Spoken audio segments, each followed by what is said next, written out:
ವಂದನೆಗಳು aunty. Okay. ವಂದನೆಗಳು. Okay. ಒಂದು ಚಿಕ್ಕ ಪ್ರಾರ್ಥನೆ ಮಾಡಿಕೊಂಡು ಸಂದೇಶ ಮಾಡಿದೆ.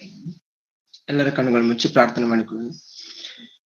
ನಮ್ಮನ್ನು ಬಹಳವಾಗಿ ಪ್ರೀತಿಸುವಂತಹ ಪ್ರೀತಿಯುಳ್ಳ ಪರಲೋಕದಲ್ಲಿರುವ ನಮ್ಮ ತಂದೆಯಾದ ದೇವರೇ, ನಿಮ್ಮ ಉನ್ನತವಾದ ಶ್ರೇಷ್ಠವಾದ ನಾಮಕ್ಕೆ ಸ್ತೋತ್ರಗಳು, ವಂದನೆಗಳಪ್ಪ. ಈ ದಿನದಲ್ಲಿ ಒಂದು ಬೆಳಗಿನ ಜಾವದಲ್ಲಿ ತಂದೆಯಪ್ಪ, ನಿಮ್ಮ ಮಾತುಗಳನ್ನು ಮಾತನಾಡಿಕೊಳ್ಳುವಂತ ಭಾಗ್ಯವನ್ನು ಕೊಟ್ಟಿದ್ದಕ್ಕಾಗಿ ತಂದೆ, ನಮ್ಮೆಲ್ಲರನ್ನು ಸಹ ಜೀವಂತರ ಪಟ್ಟಿಯಲ್ಲಿ ಸೇರಿಸಿ ರಾತ್ರಿಯೆಲ್ಲ ಒಳ್ಳೆಯ ಸುಖಕರವಾದ ನಿದ್ರೆಯನ್ನು ಕೊಟ್ಟು ಈ ಒಂದು ಬೆಳಗಿನ ಜಾವದಲ್ಲಿ ತಂದೆಯಪ್ಪ ನಿಮ್ಮ ಶ್ರೇಷ್ಠವಾದ ಮಾತುಗಳನ್ನು ತಂದೆ ಆದ್ದರಪ್ಪ ಕೇಳುವಂತ ಆಲಿಸುವಂತ ಮಹಾಭಾಗ್ಯವನ್ನು ತಂದೆ, ಮಾತಾಡಿಕೊಳ್ಳುವಂತ ಭಾಗ್ಯವನ್ನು ನಮಗೆ ಕೊಟ್ಟಿದ್ದಕ್ಕಾಗಿ ನಿಮ್ಮ ಕೃತಜ್ಞತೆಗಳು ಸ್ತೋತ್ರಗಳು ತಂದೆ. ಈ ಸ್ವಲ್ಪ ಸಮಯದಲ್ಲಿ ಮತ್ತೆ ನಿಮ್ಮ ಶ್ರೇಷ್ಠವಾದ ಮಾತುಗಳನ್ನು ಧ್ಯಾನಿಸ್ತಿರ್ಬೇಕಾದ್ರೆ ಹೇಳುವಂತ ನನಗೂ ಸಹ ಪವಿತ್ರ ಆತ್ಮ ದೇವರ ಸಹಾಯವನ್ನ ಕೇಳುವಂತ ನಿಮ್ಮ ಮಕ್ಕಳೆಲ್ಲರಿಗೂ ಸಹ ತಂದೆ ಕೇಳುವಾಗ ಅಪ್ಪ ಬೇಕಾಗಿರುವಂತವರಿಗೆ ಶುದ್ಧ ಹೃದಯದಿಂದ ತಂದೆ ಆ ಮಾತುಗಳನ್ನು ಅಂಗೀಕರಿಸಿಕೊಳ್ಳಲಿಕ್ಕೆ ಬೇಕಾದಂತ ಶುದ್ಧ ಹೃದಯವನ್ನು, ಅದೇ ಪ್ರಕಾರವಾಗಿ ತಂದೆ ಅವುಗಳ ಪ್ರಕಾರ ಬದುಕೋದಕ್ಕೆ ಬೇಕಾದಂತ ಸಾತ್ವಿಕವಾದ ಹೃದಯವನ್ನು ನಮ್ಮೆಲ್ಲರಿಗೂ ಸಹ ದಯಪಾಲಿಸಿಂದ ಕೇಳಿಕೊಳ್ಳುತ್ತಾ ಈ ನನ್ನ ಚಿಕ್ಕ ಪ್ರಾರ್ಥನೆಯನ್ನು ಯೇಸು ಕ್ರಿಸ್ತರ ಪವಿತ್ರವಾದ ನಾಮದಲ್ಲಿ ಪ್ರಾರ್ಥಿಸಿ ಬೇಡಿ ಹೊಂದಿಕೊಳ್ತಾ ಇದ್ದೇನೆಪ್ಪ, ಪರಲೋಕದಲ್ಲಿರುವ ನಮ್ಮ ತಂದೆ. ಆಮೇನ್. ಓಕೆ. ಓಕೆ. ಕೂಡಿ ಬಂದಂತ ಆತ್ಮರೆಲ್ಲರಿಗೂ ನಮ್ಮ ಪ್ರಪಂಚಕ್ಕೆ ನಮ್ಮ ರಕ್ಷಕರು, ಒಡೆಯರು, ಪ್ರಪಂಚಕ್ಕೆ ಮೋಕ್ಷ ಪ್ರದಾತರಾಗಿರುವಂತಹ ಯೇಸು ಕ್ರಿಸ್ತರ ಶ್ರೇಷ್ಠವಾದ ಪ್ರಶಸ್ತವಾದ ನಾಮದಲ್ಲಿ ಎಲ್ಲರಿಗೂ ಸಹ ವಂದನೆಗಳು ಪ್ರೇರೆ. ಮುಖ್ಯವಾಗಿ ಮೊಟ್ಟ ಮೊದಲನೇದಾಗಿ ಈ ರೀತಿ ಬೆಳಗಿನ ಜಾವದಲ್ಲಿ ನಿಮ್ ತಂದೆ ಆದ ದೇವರು ಈ ರೀತಿ ನಿಮ್ಮ ಹತ್ರ ದೇವ್ರ ಮಾತುಗಳನ್ನು ಮಾತಾಡ್ಕೊಳ್ಳೋದಕ್ಕೆ ಅವಕಾಶ ಮಾಡಿಕೊಟ್ಟದಕ್ಕಾಗಿ ತಂದೆ ಆದ ದೇವರಿಗೆ ಮೊಟ್ಟ ಮೊದಲು ನನ್ನ ಕೃತಜ್ಞತೆಯನ್ನು ಸಲ್ಲಿಸುತ್ತಾ, ಅದೇ ರೀತಿಯಲ್ಲಿ ಈ ರೀತಿಯಾಗಿ ನಮ್ಮನ್ನು ಆತ್ಮಿಕವಾಗಿ ಬೆಳೆಸಿರುವಂತ ನಮ್ಮ ಆತ್ಮಿಕ ತಂದೆಯವರು ಆಗಿರುವಂತ ರಾಮ ಸರ್ ಅವರಿಗೂ, ಅದೇ ರೀತಿಯಲ್ಲಿ ಪ್ರತಿನಿತ್ಯನೂ ಬೆಳಗಿನ ಜಾವದಲ್ಲಿ ದೇವರ ಮಾತುಗಳ ಮೂಲಕ ನಮ್ಮನ್ನ ಬಲಪಡಿಸುವಂತ ಎಲ್ಲಾ ದೈವ ಸೇವಕರಿಗೂ ಸಹ ನಾನು ಧನ್ಯವಾದಗಳನ್ನು ತಿಳಿಸುತ್ತಾ, ಹಾಗೇನೆ ಈ ರೀತಿ ಅವಕಾಶ ಮಾಡಿಕೊಟ್ಟಂತ ರೇಖಾ ಆಂಟಿ ಅವರಿಗೂ ಸಹ ನಾನು ಧನ್ಯವಾದಗಳನ್ನು ತಿಳಿಸ್ತಾ ಇದ್ದೀನಿ. ಓಕೆ. ಹೀಗೇನೆ ದೇವ್ರ ಕೃಪೆಯಿಂದ ದೇವರ ಒಂದು ಕರುಣೆಯಿಂದ ಆ ಸಾರಿ ಒಂದ್ಸರಿ ಅವಕಾಶ ಸಿಕ್ಕಿತ್ತು. ಆ ಸಾರಿ ನಾವು ಒಂದ್ ಟಾಪಿಕ್ ಮಾತಾಡ್ಕೊಂಡಿದ್ವಿ. ಏನು ಆ ಟಾಪಿಕ್ ಅಂತಂದ್ರೆ ರಕ್ಷಣೆಯ ಶ್ರೇಷ್ಠತೆ ಅನ್ನುವಂಥದ್ದನ್ನು ಕುರಿತು ಆಲೋಚನೆ ಮಾಡಿದ್ದೀವಿ. ಹಾಗೇನೆ ಈ ದಿನ ಒಂದು ಅಂಶವನ್ನು ಆಲೋಚನೆ ಮಾಡೋಣ.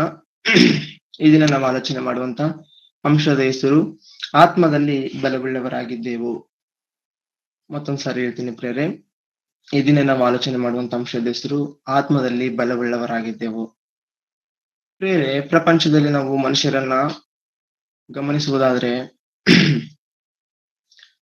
ಈ ಕಾಣುವಂತ ಪ್ರಪಂಚವನ್ನು ನೋಡಿ, ಕಾಣುವಂತ ಈ ಲೋಕವನ್ನು ನೋಡಿ, ಕಾಣುವಂಥದ್ದೇ ಶಾಶ್ವತವೆಂದು, ಕಾಣದೇ ಇರುವಂತ ಮಹಾಲೋಕ ಇದೆ, ಶಾಶ್ವತವಾದದ್ದು ಕಾಣದೇ ಇರುವಂತದ್ದು ಎನ್ನುವಂಥದ್ದನ್ನ ಮರೆತು ಕಾಣುವಂತ ಈ ಒಂದು ಲೋಕವನ್ನು ನೋಡಿ ಇದೇ ಶಾಶ್ವತ ಎನ್ನುವಂತ ಮಾಯದಲ್ಲಿ ಇದ್ದಾರೆ ಎಂಬುದು ನಮಗೆ ಸ್ಪಷ್ಟವಾಗಿ ಕಾಣುತ್ತೆ. ಅದೇ ಪ್ರಕಾರ ಹಾಗಾದ್ರೆ ಕಾಣದೇ ಇರುವಂತ ಲೋಕ ಇದೆ, ಅಸಲು ಕಾಣದೇ ಇರುವಂತದ್ದೇ ಶಾಶ್ವತವಾದದ್ದು ಎಂದು ನಂಬುವಂತವ್ರು ಯಾರಾದ್ರೂ ಇದ್ದಾರ ಅಂತ ನೋಡುವಾಗ, ಯಾರಾದ್ರೂ ನಿಜವಾಗಿಯೂ ಯೇಸು ಕ್ರಿಸ್ತರನ್ನ ಹಿಂಬಾಲಿಸುವಂತ ಹಿಂಬಾಲಕರು ಯಾರಾದ್ರೂ ಇದ್ದಾರೋ, ನಿಜವಾದ ಕ್ರೈಸ್ತರು ಯಾರಾಗಿದ್ದಾರೋ ಅವ್ರು ಮಾತ್ರ ನಿಜವಾಗಿಯೂ ಕಾಣದೇ ಇರುವಂತಹ ಅದರ ಮೇಲೆ ಕಾಣುವಂಥದ್ದು ಅಲ್ಲ, ಕಾಣದೇ ಇರುವಂತದ್ದು ಶಾಶ್ವತವಾದದ್ದು ಎನ್ನುವಂತ ಒಂದು ನಂಬಿಕೆಯಲ್ಲಿ ಅಂದ್ರೆ ಕಾಣುವಂಥದ್ದು ಅಂತಂದ್ರೆ ಸಾಮಾನ್ಯವಾಗಿ ಲೋಕವಾಗಿರ್ಬೋದು. ಅದೇ ರೀತಿಯಲ್ಲಿ ನಮ್ಮ ದೇಹದ ವಿಷಯದಲ್ಲಿ, ನಮ್ಮ ಆತ್ಮದ ವಿಷಯದಲ್ಲಿ ಬಂದ್ರೆ ಆ ದೇಹ ಕಾಣುವಂಥದ್ದು, ಆತ್ಮ ಕಾಣದೇ ಇರುವಂತದ್ದು. ಈ ರೀತಿ ಆತ್ಮದ ವಿಷಯದಲ್ಲಿ, ಕಾಣದೇ ಇರುವಂತ ಆತ್ಮದ ವಿಷಯದಲ್ಲಿ ಆಲೋಚನೆ ಮಾಡ್ಬೇಕಾದ್ರೆ, ಕಾಣದೇ ಇರುವಂತ ಆತ್ಮದ ವಿಷಯದಲ್ಲಿ ಆತ್ಮದ ಕುರಿತಂತ ಜ್ಞಾನವುಳ್ಳವರು ಯಾರಾದ್ರೂ ಇದ್ದಾರೆ ಅಂತಂದ್ರೆ ಅದು ಯೇಸು ಕ್ರಿಸ್ತರನ್ನ ನಿಜವಾಗಿಯೂ ಹಿಂಬಾಲಿಸುವಂತ ನಿಜವಾದ ಕ್ರೈಸ್ತರಿಗೆ ಮಾತ್ರ ಆ ಒಂದು ಆತ್ಮದ ಕುರಿತಂತ ಜ್ಞಾನ ಇರುತ್ತೆ. ಈ ದಿನ ನಾವು ಆ ಒಂದು ಆತ್ಮದ ವಿಷಯದಲ್ಲಿ, ಆತ್ಮಕ್ಕೆ ಸಂಬಂಧಪಟ್ಟಂತ ವಿಷಯದಲ್ಲಿ ಬಲವುಳ್ಳವರಾಗಿದ್ದೇವಾ ಎನ್ನುವಂಥದ್ದನ್ನು ಕುರಿತು ನೋಡ್ಕೊಳ್ಳೋಣ. ಇಷ್ಟಕ್ಕೂ ಆತ್ಮದ ಬಲ ಅಂದ್ರೆ ಏನು, ಆತ್ಮದಲ್ಲಿ ಬಲಗೊಳ್ಳುವುದು ಅಂತಂದ್ರೆ ಹೇಗೆ ಎನ್ನುವಂಥದ್ದನ್ನು ಕುರಿತು ನೋಡ್ಕೊಳ್ಳೋದಕ್ಕಿಂತ ಮುಂಚೆ, ಕ್ರೈಸ್ತರು ಅಂದ್ರೆ ಯೇಸು ಕ್ರಿಸ್ತರನ್ನು ಹಿಂಬಾಲಿಸುವಂತ ನಿಜವಾದ ಹಿಂಬಾಲಕರು ಹೇಗಿರ್ತಾರೆ ಅನ್ನುವಂಥದ್ದನ್ನ ಈಗ ನಾವು ಆಲೋಚನೆ ಮಾಡಿದ್ದನ್ನ ಒಂದು ರೆಫರೆನ್ಸ್ ಮೂಲಕ ನೋಡ್ಕೊಂಡು ಮುಂದಕ್ಕೆ ಹೋಗೋಣ. ಓಕೆನಾ. ಮೊದಲನೇ ಕೊರಿಂಥದವರಿಗೆ ಬರೆದ ಪತ್ರಿಕೆ 4ನೇ ಅಧ್ಯಾಯ 16ನೇ ವಚನ ಒಂದ್ಸರಿ ನೋಡೋಣ ಪ್ರಿಯರೇ. ಮೊದಲನೇ ಕೊರಿಂಥಿಯವರಿಗೆ ಬರೆದ ಪತ್ರಿಕೆ 4ನೇ ಅಧ್ಯಾಯ 18ನೇ ವಚನ. ಕ್ಷಮಿಸಿ, 2ನೇ ಕೊರಿಂಥ ಅನ್ಸುತ್ತೆ.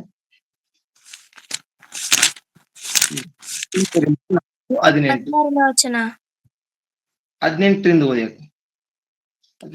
ನಾವು ಕಾಣುವಂಥದ್ದನ್ನು ಲಕ್ಷಿಸದೆ ಕಾಣದಿರುವಂಥದ್ದನ್ನು ಲಕ್ಷಿಸುವವರಾಗಿದ್ದೇವೆ. ಕಾಣುವಂಥದ್ದು ಸ್ವಲ್ಪ ಕಾಲ ಮಾತ್ರ ಇರುವುದು, ಕಾಣದಿರುವಂಥದ್ದು ಸದಾ ಕಾಲವೂ ಇರುವುದು. ಆಮೇನ್. ದೇವ್ರ ನಮಗೆ ಸ್ತೋತ್ರಗಳು. ನೋಡಿ, ಗಮನಿಸಿ, ನಾವು ಕಾಣುವಂತದ್ದನ್ನು ಲಕ್ಷಿಸದೆ ಕಾಣದಿರುವಂತದ್ದನ್ನು ಲಕ್ಷಿಸುವವರಾಗಿದ್ದೇವೆ.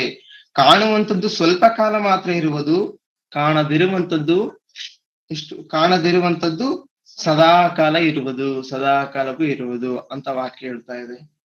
ಇದ್ರ ಪ್ರಕಾರ ನಾವು ಆಲೋಚನೆ ಮಾಡಿ ನೋಡುವಾಗ, ನಾವು ಕಾಣುವಂತದ್ದನ್ನು ಲಕ್ಷಿಸುವವರಲ್ಲ. ಕಾಣುವಂತ ಲೋಕ ಶಾಶ್ವತವಲ್ಲ. ಅದನ್ನೇ ಹೇಳ್ತಾ ಇದೆ ವಾಕ್ಯ. ಏನಂತ ಹೇಳ್ತಿದೆ? ನಾವು ಕಾಣುವಂತದ್ದನ್ನು ಲಕ್ಷಿಸದೆ ಕಾಣದಿರುವಂತದ್ದನ್ನು ಲಕ್ಷಿಸುವವರಾಗಿದ್ದೇವೆ. ಕಾಣುವಂತದ್ದು ಸ್ವಲ್ಪ ಕಾಲ ಮಾತ್ರ ಇರುವುದು, ಕಾಣದಿರುವಂತದ್ದು ಸದಾ ಕಾಲವೂ ಇರುವುದು. ಈ ಲೋಕ ಕಣ್ಣಿಗೆ ಕಾಣ್ತಾ ಇದೆ, ಇದು ಶಾಶ್ವತವಾಗಿ ಸದಾ ಕಾಲ ಇರುವಂತದ್ದು ಅಲ್ಲ. ಕಣ್ಣಿಗೆ ಕಾಣದೇ ಇರುವಂತ ಶಾಶ್ವತವಾಗಿರುವಂತ ಲೋಕ, ದೇವರಿರುವಂತ ಮಹಾಲೋಕ ಇದೆ. ಆ ಮಹಾಲೋಕ ಶಾಶ್ವತವಾಗಿರುವಂತದ್ದು. ಅದೇ ಪ್ರಕಾರ ಕಣ್ಣಿಗೆ ಕಾಣುವಂತ ಈ ದೇಹ, ಇದು ಶಾಶ್ವತವಾಗಿ ಜೀವಿಸುವಂತದ್ದಲ್ಲ. ಈ ದೇಹದೊಳಗಡೆ ನಮ್ಮ ಕಣ್ಣಿಗೆ ಕಾಣದಂತೆ ಈ ದೇಹವನ್ನು ನಡೆಸುವಂತ ಜೀವಾತ್ಮ ಏನಾದ್ರೂ ಇದೆಯೋ ಅದು ಶಾಶ್ವತವಾಗಿರುವಂತದ್ದು, ಅದು ಶಾಶ್ವತವಾಗಿ ಜೀವಿಸುವಂತದ್ದು. ಅದರ ಜ್ಞಾನ ಇಲ್ಲದೆ ಅನೇಕರು ಮೋಸ ಹೋಗ್ತಾ ಇದ್ದಾರೆ. ಸೊ ಈಗ ದೇವರ ಒಂದು ಕೃಪೆಯಿಂದ ನಮಗೆ ಆ ಒಂದು ಯೇಸು ಕ್ರಿಸ್ತರ ಪ್ರೀತಿಯಿಂದ, ಯೇಸು ಕ್ರಿಸ್ತರ ಮೂಲಕ ನಮಗೆ ಆತ್ಮದ ಕುರಿತಂತ ಜ್ಞಾನ ಸಿಕ್ಕಿದೆ. ಸೊ ಆಗಿರೋದ್ರಿಂದ ಈ ದಿನ ನಾವು ಆತ್ಮದ ಕುರಿತು, ಆತ್ಮದಲ್ಲಿ ಬಲವುಳ್ಳವರಾಗಿದ್ದೆವು ಎನ್ನುವಂಥದ್ದನ್ನ ಆಲೋಚನೆ ಮಾಡ್ತಾ ಇದ್ದೀವಿ. ಓಕೆ ಪ್ರಿಯರೇ, ಆತ್ಮದಲ್ಲಿ ಬಲ ಅಂತಂದ್ರೆ ಏನು, ಇಷ್ಟಕ್ಕೆ ಆತ್ಮದಲ್ಲಿ ಬಲ ಉಳಿದೋದಂದ್ರೆ ಹೇಗೆ ಎನ್ನುವಂಥದ್ದನ್ನ ನಾವು ನೋಡ್ಕೊಳ್ಳೋದಕ್ಕೆ ಹೋಗೋದಕ್ಕಿಂತ ಮುಂಚೆ ಒಂದು ಚಿಕ್ಕ ಎಕ್ಸಾಂಪಲ್ ನೋಡ್ಕೊಂಡು ಮುಂದಕ್ಕೆ ಹೋಗೋಣ. ಈಗ ಒಬ್ಬ ತಾಯಿಗೆ ಒಂದು ಮಗು ಆಗ್ತಾನೆ ಹುಟ್ಟಿದೆ ಅಂತಂದ್ರೆ ಅದು ಬಲವಾಗಿ ದೇಹಕ್ಕೆ ಸಂಬಂಧಪಟ್ಟಂತೆ ಬಲವಾಗಿ ಇರುತ್ತಾ ಪ್ರಿಯರೇ? ಅಂದ್ರೆ ದೇಹಕ್ಕೆ ಸಂಬಂಧಪಟ್ಟಂತೆ ಆಗ್ತಾನೆ ಹುಟ್ಟಿರುವಂತ ಮಗು ಬಲವಾಗಿರ್ಲಿಕ್ಕೆ ಸಾಧ್ಯವಾಗುತ್ತಾ? ಖಂಡಿತವಾಗ್ಲೂ ಇಲ್ಲ ಅಲ್ವಾ? ಇಲ್ಲ, ಖಂಡಿತವಾಗಿಯೂ ಇಲ್ಲ. ಅಂದ್ರೆ ಇನ್ನು ಆಗ್ತಾನೆ ಬೆಳೆದಿದೆ ಆ ಮಗುನ್ನು ಒಂದು ಯವನ ಕಾಲದಲ್ಲಿ ಒಳ್ಳೆ ಶಕ್ತಿ ಉಳ್ಳಂತ ಮನುಷ್ಯರನ್ನು ನಾವು ಹೋಲಿಸಿ ನೋಡಿದ್ರೆ ಅದು ಬಲಹೀನವಾಗಿ ಕಾಣುತ್ತೆ, ಆ ಮನುಷ್ಯನು ಬಲವಂತನಾಗಿ ಕಾಣ್ತಾನೆ. ಅದೇ ಪ್ರಕಾರ ಆ ಮನುಷ್ಯನ ಹಾಗೆ ಈ ಮಗು ಸಹ ಬಲವಾಗ್ಬೇಕಾದ್ರೆ ಅದಕ್ಕೆ ಸಮಯ ಬೇಕು. ಅದೇ ಪ್ರಕಾರ ದೇಹಕ್ಕೆ ಸಂಬಂಧಪಟ್ಟಂತೆ ಪೌಷ್ಟಿಕವಾದ ಒಳ್ಳೆ ಆಹಾರ ಬೇಕು, ಅದಕ್ಕೆ ತಕ್ಕಂತೆ ಸಮಯ ಬೇಕು. ಅದೇ ಪ್ರಕಾರ ಆ ರೀತಿ ಬಲ ಬೇಕಾದ್ರೆ ಅದಕ್ಕೆ ಸಂಬಂಧಪಟ್ಟಂತೆ ಸಮಯ ಮತ್ತೆ ಅದಕ್ಕೆ ಪೌಷ್ಟಿಕವಾದ ಆಹಾರ ಬೇಕು. ಆಗ ಅದು ಕಂಪಲ್ಸರಿ ಬಲ ಹೊಂದೋದಕ್ಕೆ ಸಾಧ್ಯವಾಗುತ್ತೆ, ಹೌದಲ್ವಾ? ಅದೇ ಪ್ರಕಾರ ಆತ್ಮದ ವಿಷಯದಲ್ಲಿ ನಾವು ಕೂಡ ಹುಟ್ಟಿದವರಂತೆ. ಯಾವಾಗ ದೀಕ್ಷಾ ಸ್ನಾನ ನಾವೇನಾದ್ರೂ ಯಾವಾಗಾದ್ರೂ ತಗಂತೀವೋ ಅವಾಗಿನ್ನು ನಾವು ಆತ್ಮದಲ್ಲಿ ಹುಟ್ಟಿದವರಾಗ್ತೀವಿ ಪ್ರಿಯರೇ. ಒಂದ್ಸಾರಿ ಆ ಮಾತು ನೋಡೋಣ. ನೋಡಿ, ಯೋಹಾನನು ಬರೆದ ಸುವಾರ್ತೆ 3ನೇ ಅಧ್ಯಾಯ 5ನೇ ವಚನ ಒಂದ್ಸರಿ ನೋಡೋಣ. ಯೋಹಾನನು ಬರೆದ ಸುವಾರ್ತೆ 3ನೇ ಅಧ್ಯಾಯ. ಫರಿಸಾಯರಲ್ಲಿ ಯಹೂದ್ಯರ ಹಿರೀಸಭೆಯವನಾದ ನಿಕೋದೇಮನೆಂಬ 3ನೇ ವಚನ. ನಾನು ನಿಮಗೆ ನಿಜ ನಿಜವಾಗಿ ಹೇಳುತ್ತೇನೆ, ಒಬ್ಬನು ಹೊಸದಾಗಿ ಹುಟ್ಟದಿದ್ದರೆ ಅವನು ದೇವರ ರಾಜ್ಯವನ್ನು ಕಾಣಲಾರನು ಅಂದನು. ನಿಕೋದೇಮನು 5ನೇ ವಚನ ಒಂದ್ಸರಿ ಗಮನಿಸಿ. ನಾನು ನಿನಗೆ ನಿಜ ನಿಜವಾಗಿ ಹೇಳುತ್ತೇನೆ, ಒಬ್ಬನು ನೀರಿನಿಂದಲೂ ಆತ್ಮನಿಂದಲೂ ಹುಟ್ಟದಿದ್ದರೆ ದೇವರ ರಾಜ್ಯಕ್ಕೆ ಸೇರಲಾರನು. ಹಂಗೆ 7ನೇ ವಚನ ಓದಕ್ಕ. ದೇಹದಿಂದ ಹುಟ್ಟಿದ್ದು ದೇಹವೇ, ಆತ್ಮನಿಂದ ಹುಟ್ಟಿದ್ದು ಆತ್ಮವೇ. ಓಕೆ, ನೋಡಿ, ನೀರಿನಿಂದಲೂ ಆತ್ಮನಿಂದಲೂ ಹುಟ್ಟದಿದ್ದರೆ ಅಂತಂದ್ರೆ ದೀಕ್ಷಾಸ್ಥಾನ ಅಂತಂದ್ರೆ ಏನು? ನೀರಿನಿಂದಲೂ ಆತ್ಮದಿಂದಲೂ ಹುಟ್ಟುವಂತದ್ದು ಅಂತಂದ್ರೆ ಯಾವಾಗಾದ್ರೂ ನಾವು ದೀಕ್ಷಾಸ್ಥಾನ ತೆಗೆದುಕೊಳ್ತೀವೋ ಆಗ ತಾನೇ ಆತ್ಮದ ವಿಷಯದಲ್ಲಿ ಹುಟ್ಟಿದವರಾಗಿದ್ದೀವಿ ಅಂತ ಬೇರೆ ವಾಕ್ಯ ಹೇಳ್ತಾ ಇದೆ. ನಾವು ಇನ್ನು ದೀಕ್ಷಾಸ್ಥಾನ ಯಾವಾಗಾದ್ರೂ ಏನಾದ್ರೂ ತೆಗೆದುಕೊಳ್ತೀವಲ್ವಾ, ಆ ಮೊದಲನೇ ದೀಕ್ಷಾಸ್ಥಾನ ತೆಗೆದುಕೊಂಡಂತ ದಿನಗಳಲ್ಲಿ ನಾವು ಆಗ್ತಾನೆ ಹುಟ್ಟಿದವರಾಗ್ತೀವಿ. ಆ ರೀತಿ ಹುಟ್ಟಿದ ಮೇಲೆ ಮತ್ತೆ ಹುಟ್ಟಿದ ನಂತರ ನಮ್ಗೆ ಬಲ ಬೇಕಲ್ವಾ? ಒಂದು ಮಗು ದೈಹಿಕವಾಗಿ ಹುಟ್ಟಿದೆ ಅಂತಂದ್ರೆ ಅದಕ್ಕೆ ದೇಹಕ್ಕೆ ಸಂಬಂಧಪಟ್ಟಂತೆ ಬಲ ಇರಲ್ಲ. ಅದಕ್ಕೆ ಬಲ ಬೇಕಾದ್ರೆ ಫಸ್ಟ್ ಆಫ್ ಆಲ್ ಅದಕ್ಕೆ ಏನ್ ಬೇಕು? ತಾಯಿ ಎದೆ ಹಾಲು ಬೇಕು. ಅದಾದ ನಂತರ ಬರ್ತಾ ಅದಕ್ಕೆ ಗಟ್ಟಿ ಆಹಾರ ತಿನ್ನುವಷ್ಟು ಮಟ್ಟಿಗೆ ಅದು ಬಲ ಬಂದ ನಂತರ ಗಟ್ಟಿ ಆಹಾರ ತಿನ್ನುತ್ತಾ ಈ ರೀತಿ ಅದು ಬೆಳಿಬೇಕಾದ್ರೆ ಅದಕ್ಕೆ ದೇಹಕ್ಕೆ ಸಂಬಂಧಪಟ್ಟಂತ ಬಲ ಬರ್ಬೇಕಾದ್ರೆ ಒಂದು ಪ್ರೊಸೀಜರ್ ಇದೆ, ಹೌದಲ್ವಾ? ಒಂದು ಪ್ರೊಸೀಜರ್ ಇದೆ, ಒಂದು ನೀಟಾದ ಒಂದು ಕ್ರಮ ಇದೆ. ಆ ರೀತಿನೇ ಅದಕ್ಕೆ ತಕ್ಕಂತ ಆಹಾರವನ್ನು ಕೊಡ್ತಾ ಬಂದ್ರೆ, ಬೆಳೆಸ್ತಾ ಬಂದ್ರೆ ಅದು ಖಂಡಿತವಾಗ್ಲೂ ದೈಹಿಕವಾಗಿ ಬಲವಾಗಿ ಬೆಳೆಯಲು ಸಾಧ್ಯ. ಅದೇ ಪ್ರಕಾರ ಆತ್ಮದ ವಿಷಯದಲ್ಲಿ ಆಗ್ತಾನೆ ದೀಕ್ಷಾಸ್ಥಾನದ ಮೂಲಕ ಹುಟ್ಟಿದವರಿಗೂ ಸಹ ಆತ್ಮದಲ್ಲಿ ಬಲ ಹೊಂದಬೇಕಾದ್ರೆ ಒಂದು ಪ್ರೊಸೀಜರ್ ಇದೆ. ಆ ಪ್ರೊಸೀಜರ್ ನೋಡಿಕೊಂಡ ನಂತರ ಆತ್ಮದಲ್ಲಿ ಬಲ ಉಳ್ಳಂತ ವ್ಯಕ್ತಿಯನ್ನು ಕುರಿತು ಒಂದು ಎಕ್ಸಾಂಪಲ್ ಅನ್ನು ನೋಡ್ಕೊಳ್ಳುವಂತ ಪ್ರಯತ್ನ ಮಾಡೋಣ. ಓಕೆನಾ ಪ್ರಿಯರೇ? ಅಂದ್ರೆ ಈಗ ಒಟ್ಟಿನಲ್ಲಿ ನಾವ್ ಇಲ್ಲಿ ಎಲ್ಲಿವರೆಗೆ ಆಲೋಚನೆ ಮಾಡ್ಕೊಂತ ಬಂದೀವಿ ಅಂತಂದ್ರೆ ಆತ್ಮಿಕ ವಿಷಯದಲ್ಲಿ ಹುಟ್ಟಿದವರಾಗ್ತೀವಿ. ಯಾವಾಗಾದ್ರೂ ನಾವು ದೀಕ್ಷಾ ಸ್ಥಾನ ತೆಗೆದುಕೊಳ್ತೀವೋ ಆ ಒಂದು ದಿನಗಳಲ್ಲಿ ನಾವು ಆತ್ಮದಲ್ಲಿ ಹುಟ್ಟಿದವರಾಗ್ತೀವಿ. ಆ ರೀತಿ ಆತ್ಮದಲ್ಲಿ ಹುಟ್ಟಿದ ನಂತರ ಬಲ ಬೇಕಲ್ವಾ, ಬೆಳಿಬೇಕಲ್ವಾ.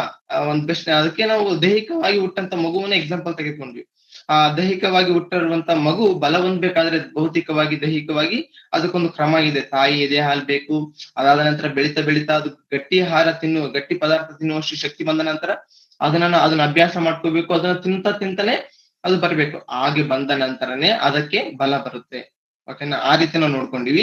ಅದೇ ಪ್ರಕಾರ ಆತ್ಮದ ವಿಷಯದಲ್ಲಿ ನಾವು ಬಂದಾಗ ಯಾವಾಗಾದ್ರೆ ದೀಕ್ಷಾ ಸ್ಥಾನ ತೆಗೆದುಕೊಳ್ತೀವೋ ಆಗ ತಾನೇ ನಾವು ಆತ್ಮದಲ್ಲಿ ಹುಟ್ಟಿದವರಾಗ್ತೀವಿ. ಹಾಗೆ ಆತ್ಮದಲ್ಲಿ ಹುಟ್ಟಿದ ನಂತರನೇ ನಮಗೆ ಬಲ ಇರಲ್ವಲ್ವಾ, ಬಲ ಬೇಕಾದಲ್ವಾ. ಆತ್ಮಕ್ಕೆ ಸಂಬಂಧಪಟ್ಟಂತ ಬಲ ಅಂದ್ರೆ ಯಾವ್ದು ಇಷ್ಟಕ್ಕೂ ಅಂತಂದ್ರೆ ಮುಂದೆ ನೋಡ್ಕೊಳ್ಳೋಣ. ಇಷ್ಟಕ್ಕೂ ಆತ್ಮದಲ್ಲಿ ಬಲ ಹೊಂದ್ಬೇಕಾದ್ರೆ ಅದಕ್ಕೊಂದು ಪ್ರೊಸೀಜರ್ ಇದೆ. ಆ ಪ್ರೊಸೀಜರ್ ನ ನೋಡ್ಕೊಂಡು ಮುಂದಕ್ಕೆ ಹೋಗೋಣ. ಹೀಗೇನೆ ಆತ್ಮದಲ್ಲಿ ನಾವು ದೀಕ್ಷಾ ಸ್ಥಾನ ತೆಗೆದುಕೊಂಡ ನಂತರನೇ ಆತ್ಮದಲ್ಲಿ ಹುಟ್ಟಿದವರಾಗ್ತೀವಿ ಅನ್ನುವಂಥದ್ದನ್ನ ನೋಡಿದ್ವಲ್ವಾ. ಅಂದ್ರೆ ದೀಕ್ಷಾ ಸ್ಥಾನ ಅಂದ್ರೇನೆ ನೀರಿನಿಂದಲೂ ಆತ್ಮನಿಂದಲೂ ಹುಟ್ಟುವಂಥದ್ದು. ಹಾಗಾದ್ರೆ ಆತ್ಮದಿಂದ ಹುಟ್ಟಿದ ತಕ್ಷಣನೇ ಯಾರಾದ್ರೂ ಆತ್ಮದಿಂದ ಹುಟ್ಟಿದವರು ಸತ್ಯವೇದದಲ್ಲಿದ್ದಾರೆ. ಆ ರೀತಿ ಹುಟ್ಟಿದ ತಕ್ಷಣನೇ ಅವರು ಏನ್ ಮಾಡಿದ್ದಾರೆ, ಯಾವ ರೀತಿ ಅವರು ನಡ್ಕೊಂಡಿದ್ದಾರೆ, ಯಾವ ರೀತಿ ಅವ್ರ ಪ್ರೊಸೀಜರ್ ಹೆಂಗೆ, ಅವ್ರ ಆತ್ಮಿಕವಾಗಿ ಬಲ ಹೊಂದೋದಕ್ಕೆ ಅವ್ರು ಏನೇನ್ ಮಾಡ್ಕೊಂಡಿದ್ದಾರೆ ಅನ್ನುವಂಥದ್ದನ್ನ ಸತ್ಯವೇದದಲ್ಲಿ ಸ್ಪಷ್ಟವಾಗಿ ಬರೆಸಿದ್ದಾರೆ. ಅದನ್ನ ನೋಡಿಕೊಂಡು ನಾವು ಹೋಗೋಣ. ಓಕೆನಾ. ಅಪೊಸ್ತಲರ ಕೃತ್ಯಗಳು 2ನೇ ಅಧ್ಯಾಯ 40 ಅಪೊಸ್ತಲರ ಕೃತ್ಯಗಳು 42ನೇ ವಚನ, 2ನೇ ಅಧ್ಯಾಯ. ಇವರು ಅಪೊಸ್ತಲರ ಬೋಧನೆಯನ್ನು ಕೇಳುವುದರಲ್ಲಿಯೂ ಸಹೋದರರ ಅನ್ಯೋನ್ಯತೆಯಲ್ಲಿಯೂ ರೊಟ್ಟಿ ಮುರಿಯುವುದರಲ್ಲಿಯೂ ಪ್ರಾರ್ಥನೆಗಳಲ್ಲಿಯೂ ನಿರತರಾಗಿದ್ದರು. ಸಾಕು ಅಕ್ಕ, ಥ್ಯಾಂಕ್ ಯು. 41ನೇ ವಚನದಿಂದ ನೋಡಿ ಪ್ರಿಯರೇ. ಅವನ ಮಾತಿಗೆ ಒಪ್ಪಿಕೊಂಡವರು ದೀಕ್ಷಾ ಸ್ನಾನ ಮಾಡಿಸಿಕೊಂಡರು. ಗಮನಿಸಿ, ಇಲ್ಲಿ ದೀಕ್ಷಾ ಸ್ನಾನ ಮಾಡಿಸಿಕೊಂಡ್ರು ಅಂತಂದ್ರೆ ಇಲ್ಲಿ ನಮ್ಗೆ ಏನ್ ಅರ್ಥ ಆಗ್ತಾ ಇದೆ? ದೀಕ್ಷಾ ಸ್ನಾನ ತೆಗೆದುಕೊಳ್ಳುವಂತದ್ದು ಅಂದ್ರೆ ಏನಂತ ನಾವು ಆಲೋಚನೆ ಮಾಡಿ ನೋಡ್ಕೊಂಡ್ವಿ. ಆತ್ಮದಲ್ಲಿ ಹುಟ್ಟುವಂತದ್ದು ಅಂತ ನೋಡ್ಕೊಂಡ್ವಲ್ವಾ ಯೋಹಾನ ಸುವಾರ್ತೆಯಲ್ಲಿ. ಅಂದ್ರೆ ನೀರಿನಿಂದಲೂ ಆತ್ಮದಿಂದಲೂ ಹುಟ್ಟುವಂತದ್ದು ಅಂತ ನೋಡ್ಕೊಂಡ್ವಲ್ವಾ. ಆ ರೀತಿ ಆತ್ಮದಿಂದ ಹುಟ್ಟಿದ ತಕ್ಷಣನೇ, ಒಂದು ಮಗು ಹುಟ್ಟಿದ ತಕ್ಷಣ ಹೇಗೆ ತಾಯಿ ಎದೆ ಹಾಲ್ ಮೇಲೆ ಡಿಪೆಂಡ್ ಆಗಿ ಅದಾದ ನಂತರ ಆಹಾರದ ಮೇಲೆ ಡಿಪೆಂಡ್ ಹೇಗೆ ಆಗುತ್ತೋ ದೇಹಕ್ಕೆ ಸಂಬಂಧಪಟ್ಟ ಬಲ ಬೇಕಾದ್ರೆ, ಅದೇ ಪ್ರಕಾರ ಆತ್ಮಕ್ಕೆ ಸಂಬಂಧಪಟ್ಟಂತೆ ಹುಟ್ಟಿದ ತಕ್ಷಣ ಆತ್ಮಕ್ಕೆ ಬಲ ಬೇಕಾದ್ರೆ ನಾವು ಸಹ ಯಾವ್ದ್ರ ಮೇಲೆ ಡಿಪೆಂಡ್ ಆಗ್ಬೇಕಾಗುತ್ತಾ ಪ್ರೇರೆ? 4 ಪ್ರೊಸೀಜರ್ ಇದೆ. ಆ 4 ಪ್ರೊಸೀಜರ್ ಮೇಲೆ ನಾವು ಡಿಪೆಂಡ್ ಆಗ್ಬೇಕಂತಂದ್ರೆ ನಾವು ಆತ್ಮದಲ್ಲಿ ಬಲ ಹೊಂದ್ಬೇಕಾದ್ರೆ ಆ 4 ಶುಭ್ರವಾಗಿ ಕ್ರಮವಾಗಿ ನಡೆಸ್ತಾ ಹೋಗ್ಬೇಕು. ಹಾಗಾದ್ರೇನೆ ಬಲ ಹೊಂದೋದಕ್ಕೆ ಸಾಧ್ಯ. ಮಗುವಿಗೆ ಒಂದು ದಿನ ಪೂರ್ತಿ ದೇಹಕ್ಕೆ ಸಂಬಂಧಪಟ್ಟಂತ ಆಹಾರ ಕೊಡದೆ ಒಂದ್ ಕಡೆ ಇಟ್ಬಿಟ್ರೆ ಖಂಡಿತವಾಗ್ಲೂ ಅದು ಬಲ ಹೊಂದೋದಕ್ಕೆ ಸಾಧ್ಯವಾಗುತ್ತಾ ಪ್ರೇರೆ? ಹಸಿವಿನಿಂದ ಬಳಲಿ ಅದು ಸಾಯುವ ಸ್ಥಿತಿಗೆ ಬರುತ್ತೆ, ಹೌದಲ್ವಾ? ಬಲಹೀನತೆಯಲ್ಲಿ ಹೋಗುತ್ತೆ. ಅದೇ ಪ್ರಕಾರ ಆತ್ಮದ ವಿಷಯದಲ್ಲಿ ಕೂಡ ನಾವ್ ಯಾವಾಗಾದ್ರೂ ದೀಕ್ಷಾ ಸ್ಥಾನ ತೆಗೆದುಕೊಂಡು ದೀಕ್ಷಾ ಸ್ಥಾನ ಯಾವಾಗಾದ್ರೂ ತೆಗೆದುಕೊಳ್ತೀವೋ ಆಗ ತಾನೇ ನಾವು ಆತ್ಮದಲ್ಲಿ ಹುಟ್ಟಿದವರಾಗ್ತೀವಿ. ಹಾಗೆ ಆತ್ಮದಲ್ಲಿ ಹುಟ್ಟಿದ ನಂತರನೇ ನಾವು ಮಾಡ್ಬೇಕಾಗಿರುವಂತ ಪ್ರೊಸೀಜರ್ ಇಲ್ಲಿ ಬರ್ಸಿದ್ದಾರೆ. ಒಂದ್ಸಾರಿ ನೋಡೋಣ. ಅವರು ಹಾಗೇನೆ ಆತ್ಮಿಕದಲ್ಲಿ ಸುಮಾರು 1ನೇ ಶತಮಾನದಲ್ಲಿ ಪೇತ್ರರವರ ಒಂದು ಸಂದೇಶವನ್ನು ಕೇಳುವುದರ ಮೂಲಕ 3,000 ಜನ ದೀಕ್ಷಾ ಸ್ನಾನ ಮಾಡಿಸಿಕೊಂಡು ಆಗ್ತಾನೆ ಆತ್ಮದಲ್ಲಿ ಹುಟ್ಟುವಂಥದ್ದು ನಡೆಯುತ್ತೆ. ಹುಟ್ಟಿದ ನಂತರ ಅವ್ರು ಏನ್ ಮಾಡ್ತಾ ಇದ್ದಾರೆ, ಅವ್ರು ಯಾವ ಪ್ರೊಸೀಜರ್ ಫಾಲೋ ಮಾಡ್ತಾ ಇದಾರೆ ಅಂತ ನಾವು ಗಮನಿಸೋಣ. ನೋಡಿ ಏನಂತ ಹೇಳ್ತಾ ಇದಾರೆ ಅಂತಂದ್ರೆ, ಮೊಟ್ಟ ಮೊದಲನೇ ಪಾಯಿಂಟ್ ಏನಂತಂದ್ರೆ, ಇವರು ಅಪೊಸ್ತಲರ ಬೋಧನೆಯನ್ನು ಕೇಳುವುದರಲ್ಲಿಯೂ, ಪಾಯಿಂಟ್ ನಂಬರ್ 2, ಹಾಗೇನೆ ಸಹೋದರರ ಅನ್ಯೋನ್ಯತೆಯಲ್ಲಿಯೂ, ಪಾಯಿಂಟ್ ನಂಬರ್ 3, ರೊಟ್ಟಿ ಮುರಿಯುವುದರಲ್ಲಿಯೂ, ಪಾಯಿಂಟ್ ನಂಬರ್ 4, ಪ್ರಾರ್ಥನೆಯಲ್ಲಿಯೂ ನಿರತರಾಗಿದ್ದರು. 4 ಪಾಯಿಂಟ್ ಗಳನ್ನ ಅವರು ಫಾಲೋ ಮಾಡಿದ್ರು. ಏನೇನು? ಮೊಟ್ಟ ಮೊದಲು ಅಪೊಸ್ತಲರ ಬೋಧನೆ. ಅಂದ್ರೆ ಅಪೊಸ್ತಲರ ಬೋಧನೆ ಅಂತ ಎದಕ್ ಬರ್ಸಿದ್ದಾರೆ ದೇವರು ಅಂತಂದ್ರೆ, ನಾವು ಕೇಳುವಂತ ಬೋಧನೆ ಅದು ಅಪೊಸ್ತಲರ ಬೋಧನೆ ಆಗಿರ್ಬೇಕು. ಅಂತಂದ್ರೆ ಆ ಬೋಧನೆ ಯೇಸು ಕ್ರಿಸ್ತರ ಬೋಧನೆ ಆಗಿರ್ಬೇಕಂತ ವಾಕ್ಯ ಹೇಳುತ್ತೆ ಪ್ರೇರೆ. ಇವಾಗ ನೋಡಿ, ಹುಟ್ಟಿದಂತ ಮಗುವಿಗೆ ಬಲ ಬೇಕಾದ್ರೆ ಯಾವ ಹಾಲು ಕೊಟ್ರೆ ಬಲ ಹೊಂದುತ್ತೆ ಹೇಳಿ? ಪಾಕೆಟ್ ಹಾಲು ಕೊಟ್ರೆ ಬಲ ಹೊಂದಲಿಕ್ಕೆ ಸಾಧ್ಯವಾಗುತ್ತಾ? ಇಲ್ಲ. ಅದಕ್ಕೆ ತಾಯಿ ಎದೆ ಹಾಲೇ ಬೇಕಲ್ವಾ? ಅದಕ್ಕೆ ತಕ್ಕಂತ ಪೌಷ್ಟಿಕಾಂಶ ಇರುತ್ತೆ. ಯಾವ್ದ್ರಲ್ಲಿ ಇರುತ್ತೆ? ಅದು ಬಲ ಹೊಂದ್ಬೇಕಾದ್ರೆ ದೇಹದಲ್ಲಿ ತಾಯಿ ಎದೆ ಹಾಲು ಸಿಕ್ಕರೇನೆ ಅದಕ್ಕೆ ಬಲ. ಅದೇ ಪ್ರಕಾರ ಆತ್ಮದಲ್ಲಿ ಆಗತಾನೆ ದೀಕ್ಷಾ ಸ್ಥಾನದ ಮೂಲಕ ಹುಟ್ಟಿರುವಂತ ಆತ್ಮಿಕದಲ್ಲಿ ಹುಟ್ಟಿರುವಂತ ನಮಗೂ ಸಹ ಬಲ ಬೇಕಾದ್ರೆ ಏನ್ ಬೇಕು ಗೊತ್ತಾ? ಅಪೊಸ್ತಲರ ಬೋಧನೆ ಬೇಕು. ಮೊಟ್ಟ ಮೊದಲು ಅಪೊಸ್ತಲರ ಬೋಧನೆ ಅಂತ ಯಾಕೆ ಬರೆಸಿದ್ದಾರೆ ಅಂತಂದ್ರೆ, ನಮ್ಮ ಆತ್ಮವನ್ನು ಬಲಪಡಿಸುವಂತ ಮಾತುಗಳು ಅಂದ್ರೆ ಯೇಸು ಕ್ರಿಸ್ತರ ಬೋಧನೆ. ಅಪೊಸ್ತಲರ ಬೋಧನೆ ಅಂತಂದ್ರೆ ಯೇಸು ಕ್ರಿಸ್ತರ ಬೋಧನೆ. ಅದಕ್ಕೆ ಸ್ಪಷ್ಟವಾಗಿ ಅಪೊಸ್ತಲರ ಬೋಧನೆ ಅಂತಾನೆ ದೇವರು ಬರ್ಸಿದ್ದಾರೆ. ಓಕೆ, ಅದಾದ ನಂತರ ಸಹೋದರರ ಅನ್ಯೋನ್ಯತೆಯಲ್ಲಿಯೂ. ಸಹೋದರರ ಅನ್ಯೋನ್ಯತೆ ಎನ್ನುವಂಥದ್ದು ಎಷ್ಟು ಪ್ರಾಮುಖ್ಯವಾಗಿರುವಂತದ್ದು ನಮಗೆ ಕಾಣ್ತಾ ಇದೆ. ಯಾರ ಹತ್ರನು ನಾವು ಜಗಳ ಗಲಭೆ ಈ ಮುಂಚೆ ದೀಕ್ಷಾ ಸ್ಥಾನ ತೆಗೆದುಕೊಳ್ಳೋದಕ್ಕಿಂತ ಮುಂಚೆ ನಮ್ಮಲ್ಲಿ ಏನಾದ್ರು ಇತ್ತೋ ಆ ಗುಣಗಳಿಂದ ಇರಬಾರ್ದು. ಎಲ್ಲರ ಹತ್ರನೂ ನಾವು ಅನ್ಯೋನ್ಯವಾಗಿರ್ಬೇಕು, ಎಲ್ಲರ ಹತ್ರ ನಾವು ಐಕ್ಯವಾಗಿರ್ಬೇಕೆಂದು ವಾಕ್ಯ ಹೇಳ್ತಾ ಇದೆ. ಅದಾದ ನಂತರ ಮತ್ತೆ ರೊಟ್ಟಿ ಮುರಿಯುವುದರಲ್ಲಿಯೂ ಕ್ರಮ ತಪ್ಪದೆ ಯೇಸು ಕ್ರಿಸ್ತರ ದೇಹ ಮತ್ತು ರಕ್ತದಲ್ಲಿ ನಾವು ವಾರ ವಾರ ಏನಾದ್ರು ತೆಗೆದುಕೊಳ್ತೀವಿ ಅದರಲ್ಲಿ ಕಂಪಲ್ಸರಿ ನಾವು ಪಾಲುಗಾರರಾಗಿರ್ಬೇಕಂತ ವಾಕ್ಯ ಹೇಳ್ತಾರೆ. ಅದಾದ ನಂತರ ಪ್ರಾರ್ಥನೆಯಲ್ಲಿಯೂ ನಿರತರಾಗಿದ್ದರು ಅಂತಂದ್ರೆ ಅದನ್ನ ಕಂಟಿನ್ಯೂ ಮಾಡ್ತಾ ಅದನ್ನು ಯಾವುದೇ ರೀತಿ ಅವರು ಡೈಲಿ ಮಾಡ್ತಾ ಇದ್ರು ಅನ್ನುವಂಥದ್ದನ್ನ ಇಲ್ಲಿ ನಮ್ಗೆ ಕಾಣ್ತಾ ಇದೆ. ಯಾವುದೇ ಕಾರಣಕ್ಕೆ ತಪ್ಪಿಸದೆ, ಯಾಕೆಂತಂದ್ರೆ ಆತ್ಮದಲ್ಲಿ ಯಾವಾಗಾದ್ರೂ ದೀಕ್ಷಾಸ್ಥಾನ ತೆಗೆದುಕೊಳ್ತೀವಿ ಆಗ್ತಾನೆ ನಾವು ಆತ್ಮದಲ್ಲಿ ಹುಟ್ಟಿದವರಾಗ್ತೀವಿ ಎಂದು ನೋಡ್ಕೊಂಡಿವಿ. ಆತ್ಮದಲ್ಲಿ ಹುಟ್ಟಿದ ನಂತರ ಮಾಡ್ತಿರುವಂತ ಪ್ರೊಸೀಜರ್ ಇದು ಆತ್ಮದಲ್ಲಿ ಹುಟ್ಟಿದ ದೀಕ್ಷಾಸ್ಥಾನ ತೆಗೆದುಕೊಂಡು ಆತ್ಮದಲ್ಲಿ ಹುಟ್ಟಿದ ನಂತರ ಮಾಡ್ಬೇಕಾಗಿರುವಂತ ಪ್ರೊಸೀಜರ್. ಓಕೆ, ಇಲ್ಲಿವರೆಗೂ ನಾವು ಆತ್ಮದ ವಿಷಯದಲ್ಲಿ ಆಲೋಚನೆ ಮಾಡ್ಕೊಂಡಿವಿ. ಇಷ್ಟಕ್ಕೂ ಆತ್ಮದಲ್ಲಿ ಹುಟ್ಟುವಂತದಂದ್ರೆ ಹೇಗೆ ಅಂತ ನೋಡ್ಕೊಂಡ್ವಿ. ಈ ರೀತಿ ಆತ್ಮದಲ್ಲಿ ಹುಟ್ಟಿದ ನಂತರ ಆ ಆತ್ಮಕ್ಕೆ ಬಲ ಬೇಕಾದ್ರೆ ಅದರ ಪ್ರೊಸೀಜರ್ ಕೂಡ ನೋಡ್ಕೊಂಡ್ವಿ. ಈಗ ಆತ್ಮದಲ್ಲಿ ಬಲವುಳ್ಳವಂತ ವ್ಯಕ್ತಿ ಯಾರಾದ್ರೂ ಸತ್ಯವೇದದಲ್ಲಿ ಎಕ್ಸಾಂಪಲ್ ಇದಾರೆ ಅಂದ್ರೆ ಅನೇಕ ಭಕ್ತರೆಲ್ಲ ಆತ್ಮದಲ್ಲಿ ಬಲವುಳ್ಳವರೇ ಅಲ್ವಾ ಪ್ರೇರಿ. ಅದೇ ಪ್ರಕಾರ ಅದರಲ್ಲಿ ನಾವು ಈ ದಿನ ಪ್ರತ್ಯೇಕವಾಗಿ ಆಲೋಚನೆ ಮಾಡ್ತಿರುವಂತದ್ದು ಯಾರು ಬರುತ್ತಂತಂದ್ರೆ ಸ್ನಾನಿಕನಾದ ಯೋಹಾನನು. ಈತನ ವಿಷಯದಲ್ಲಿ ನಾವು ಈ ದಿನ ವಾಕ್ಯದಲ್ಲಿ ಸ್ವಲ್ಪ ಆಲೋಚನೆ ಮಾಡುವಂತ ಪ್ರಯತ್ನ ಮಾಡೋಣ. ಯಾರು ಈತನ ಯಾವ ರೀತಿ ಆತ್ಮದಲ್ಲಿ ಈತನ ಕುರಿತು ಒಂದು ರೆಫರೆನ್ಸ್ ನೋಡ್ಕೊಂಡ್ಮೇಲೆ ಈತನ ಯಾವ ರೀತಿ ಬಲವುಳ್ಳ ಆತನು, ಆತ್ಮಕ್ಕೆ ಸಂಬಂಧಪಟ್ಟಂತ ಬಲ ಅಂದ್ರೆ ಏನು ಎನ್ನುವಂಥದ್ದು ಈತನಲ್ಲಿ ಸ್ಪಷ್ಟವಾಗಿ ಒಂದೊಂದು ಕಾಣ್ತಾ ಹೋಗುತ್ತೆ ವಾಕ್ಯದಲ್ಲಿ. ಅದನ್ನ ಈ ದಿನ ಈ ಒಂದು ಸಮಯದಲ್ಲಿ ನಾವು ನೋಡ್ಕೊಳ್ಳುವಂತ ಪ್ರಯತ್ನ ಮಾಡೋಣ. ಇಷ್ಟಕ್ಕೂ ಈತನು ಆತ್ಮದಲ್ಲಿ ಬಲವುಳ್ಳವನು ಎನ್ನುವಂತ ಮಾತೇಂದ್ರ ಎಲ್ಲಾದ್ರೂ ಇದೆಯಾ ಅಂತ ನಾವು ನೋಡೋದಾದ್ರೆ ಆ ಮಾತು ಎಲ್ಲಿರುತ್ತಂತಂದ್ರೆ ಲೂಕನು ಬರೆದ ಸುವಾರ್ತೆ 1ನೇ ಅಧ್ಯಾಯ 80ನೇ ವಚನವನ್ನು ನೋಡೋಣ. ಲೂಕ 1:80. ಆ ಬಾಲಕನು ಬೆಳೆದು ಆತ್ಮದಲ್ಲಿ ಬಲವುಳ್ಳವನಾದನು ಮತ್ತು ಇಸ್ರಾಯೇಲ್ ಜನರಿಗೆ ತನ್ನನ್ನು ತೋರ್ಪಡಿಸಿಕೊಳ್ಳುವ ದಿನದವರೆಗೆ ಅರಣ್ಯ ಪ್ರದೇಶಗಳಲ್ಲಿ ಇದ್ದನು. ಥ್ಯಾಂಕ್ ಯು ಅಕ್ಕ. ಗಮನಿಸಿ ನೋಡಿ ಪ್ರೇರೆ, ಆ ಬಾಲಕನು ಬೆಳೆದು ಆತ್ಮದಲ್ಲಿ ಬಲವುಳ್ಳವನಾದನು. ಈ ಮಾತು ನಮ್ಮಲ್ಲಿ ನೆನಪಿಗಿರ್ಬೇಕು. ಯಾಕಂದ್ರೆ ಮುಂದೆ ಆತ್ಮದಲ್ಲಿ ಬಲವುಳ್ಳಂತ ವ್ಯಕ್ತಿಗೆ ಯಾವ ರೀತಿ ಬಲ ಇರುತ್ತೆ, ಆತ್ಮದ ಬಲ ಅಂದ್ರೆ ಹೇಗೆ ಎನ್ನುವಂಥದ್ದನ್ನ ಮುಂದೆ ನೋಡ್ಕೊಳ್ತೀವಲ್ವಾ. ಇಲ್ಲಿ ಈ ವಚನ ನಮಗೆ ಸ್ಪಷ್ಟವಾಗಿ ನೆನಪಿರ್ಬೇಕು ಮುಂದಕ್ಕೆ ಹೋದಾಗ. ಓಕೆನಾ? ಈ ಮಾತು ಏನಂತ ಇದೆ ಇಲ್ಲಿ, ಆ ಬಾಲಕನು ಬೆಳೆದು ದೈಹಿಕದಲ್ಲಿ ಬಲವುಳ್ಳವನಾದನು ಅಂತ ಇದೆನಾ, ಆತ್ಮದಲ್ಲಿ ಆದನು ಅಂತ ಇದೆನಾ? ಅಂದ್ರೆ ದೈಹಿಕವಾಗಿ ಬಲ ಆಟೋಮೆಟಿಕ್ಲಿ ಅದು ಶಾರೀರಿಕವಾಗಿ ನಾವು ಏನೋ ಪೌಷ್ಟಿಕ ಆಹಾರ ತೆಗೆದುಬಿಟ್ಟು ಅದು ಬರುತ್ತೆ. ಬಟ್ ಇಲ್ಲಿ ಸ್ಪೆಷಲ್ ಆಗಿ ನಮ್ಗೆ ಏನ್ ತಿಳಿಸ್ತಾ ಇದ್ದಾರೆ ದೇವರು ಅಂತಂದ್ರೆ, ನೋಡಿ ಒಂದು ನೂತನವಾದ ರೀತಿಯಲ್ಲಿ ನಮ್ಗೆ ಏನ್ ತಿಳಿಸ್ತಾ ಇದಾರೆ ಅಂತಂದ್ರೆ, ಆ ಬಾಲಕನು ಬೆಳೆದು ಆತ್ಮದಲ್ಲಿ ಬಲವುಳ್ಳವನಾದನು ಅಂತ ಸ್ಪಷ್ಟವಾಗಿ ವಾಕ್ಯದಲ್ಲಿ ದೇವರು ಬರೆಸಿದ್ದಾರೆ ಅಂತಂದ್ರೆ. ಈಗ ಸ್ನಾನಿಕನಾದ ಯೋಹಾನನು ಏನಾಗಿದ್ದಾನೆ, ಬೆಳೆದು ಆತ್ಮದಲ್ಲಿ ಬಲವುಳ್ಳವನಾಗಿದ್ದಾನೆ. ಸೊ ಈಗ ಆತ್ಮದಲ್ಲಿ ಬಲವುಳ್ಳವನಾಗಿದ್ದಾನಲ್ವಾ, ಆತ್ಮದಲ್ಲಿ ಬಲ ಅಂತಂದ್ರೆ ಏನು, ಆತ್ಮದಲ್ಲಿ ಬಲವುಳ್ಳವನಾದನು ಅಂತ ನಾವು ಸ್ನಾನಿಕನಾದ ಯೋಹಾನನ ಕುರಿತು ನೋಡ್ಕೊಂಡ್ವಿ. ಹಾಗಾದ್ರೆ ಆತ್ಮದಲ್ಲಿ ಬಲ ಅಂದ್ರೆ ಏನು, ಯಾವ ರೀತಿ ಆ ಒಂದು ಬಲವನ್ನ ತನ್ನ ತೋರಿಸಿದ್ದಾನೆ ತನ್ನ ಜೀವಿತದಲ್ಲಿ ಅಂತ ನಾವು ನೋಡ್ಕೊಳ್ಳೋಣ. ಓಕೆನಾ? ಈಗ ಶಾರೀರಿಕವಾಗಿ ಹುಟ್ಟಿದ ಮಕ್ಕಳು ಬಲಹೀನರಾಗಿರ್ತಾರೆ, ಬರ್ತಾ ಬೆಳೆದು ಬಲ ಹೊಂದುವುದ ನಂತರ ಬಲವನ್ನ ತೋರ್ಕೊಳ್ತಾರೆ. ಏನೋ ಒಂದು ಕೆಲಸ ಮಾಡೋದ್ರ ಮೂಲಕ ಆಗಿರ್ಬೋದು, ಹೌದಲ್ವಾ? ಯೌವನ ಕಾಲದಲ್ಲಿ ಬಂದ ನಂತರ ಏನಾಗ್ಲಿ ಮಾಡುವುದರ ಮೂಲಕ ಆ ಕೆಲಸ ಒಂದು ಬಲವನ್ನ ಪ್ರಯೋಗ ಮಾಡ್ತಾರೆ. ಅದೇ ಪ್ರಕಾರ ಮತ್ತೆ ಈಗ ನಾವು ಸ್ನಾನಿಕನಾದ ಯೋಹಾನನ ಕುರಿತು ನೋಡ್ಕೊಂಡ್ವಲ್ವಾ, ಆತನ ಏನಂತ ಹೇಳ್ತಾ ಇದ್ರಿ ಇಲ್ಲಿ, ಏನಂತ ಹೇಳ್ತಾ ಇದೆ, ಏನಂತ ಬರ್ಸಲ್ಪಟ್ಟಿದೆ ಆತನ ಕುರಿತು ಮಾತು, ಆ ಬಾಲಕನು ಬೆಳೆದು ಆತ್ಮದಲ್ಲಿ ಬಲವುಳ್ಳವನಾದನು ಅಂತ ಇದೆ ಅಲ್ವಾ. ಹಾಗಾದ್ರೆ ಆತ್ಮದಲ್ಲಿ ಬಲವುಳ್ಳಂತ ಯೋಹಾನನ ಒಂದು ಜೀವಿತವನ್ನು ನಾವು ಪರಿಶೋಧಿಸಿ ನೋಡೋಣ. ಆತನು ಯಾವ ರೀತಿ ತನ್ನ ಜೀವಿತದಲ್ಲಿ ಆತ್ಮದ ಕುರಿತಂತ ಬಲವನ್ನ ತೋರಿಸಿದ್ದಾನೆ ಎನ್ನುವಂಥದ್ದನ್ನ ನೋಡೋಣ. ಆತ್ಮದ ಬಲ ಅಂದ್ರೆ ಏನು ಎನ್ನುವಂಥದ್ದು ನಮಗೆ ಗೊತ್ತಾಗುತ್ತೆ. ಮೊಟ್ಟ ಮೊದಲನೇದಾಗಿ ಆತ್ಮದ ಬಲ ಅಂತಂದ್ರೆ ಯಾವುದು ಎನ್ನುವಂಥದ್ದಕ್ಕೆ ಒಂದು ಮೊಟ್ಟ ಮೊದಲನೇ ಪಾಯಿಂಟ್ ನ ನೋಡ್ಕೊಳ್ಳುವಂತ ಪ್ರಯತ್ನ ಮಾಡೋಣ. ಯೋಹಾನನು ಬರೆದ ಸುವಾರ್ತೆ ಮೊದಲನೇ ಅಧ್ಯಾಯ 19ನೇ ವಚನವನ್ನು ನೋಡೋಣ ಪ್ರೇರೆ. ಯೋಹಾನನು ಬರೆದ ಸುವಾರ್ತೆ 1ನೇ ಅಧ್ಯಾಯ 19ನೇ ವಚನ. ಯೋಹಾನನು ಕೊಟ್ಟ ಸಾಕ್ಷಿ ಏನೆಂದರೆ, ಯಹೂದ್ಯರು ಯೆರೂಸಲೇಮಿನಿಂದ ಯಾಜಕರನ್ನು ಲೇವಿಯರನ್ನು ಅವನ ಬಳಿಗೆ ಕಳುಹಿಸಿ, ನೀನು ಯಾರೆಂದು ಕೇಳಿದ್ದಕ್ಕೆ ಅವನು ಮರೆಮಾಚದೆ ನಾನು ಕ್ರಿಸ್ತನಲ್ಲವೆಂದು ಎಲ್ಲರ ಮುಂದೆ ಹೇಳಿದನು. ಹಾಗಾದರೆ ನೀನು ಯಾರು? ಏಲಿಯನೋ ಎಂದು ಅವರು ಕೇಳಲು, ಅಲ್ಲವೆಂದನು. ನೀನು ಬರಬೇಕಾದ ಆ ಪ್ರವಾದಿಯೋ ಅಂದದ್ದಕ್ಕೂ ಅಲ್ಲವೆಂದನು. ಆಗ ಅವರು, ನೀನು ಯಾರು? ನಮ್ಮನ್ನು ಕಳುಹಿಸಿದವರಿಗೆ ನಾವು ಉತ್ತರ ಹೇಳಬೇಕಲ್ಲ. ನಿನ್ನ ವಿಷಯವಾಗಿ ಏನು ಹೇಳುತ್ತೀ ಎಂದು ಕೇಳಲು, ಅವನು, ಸಾಕು ಕರ್ತನ ಅಕ್ಕ.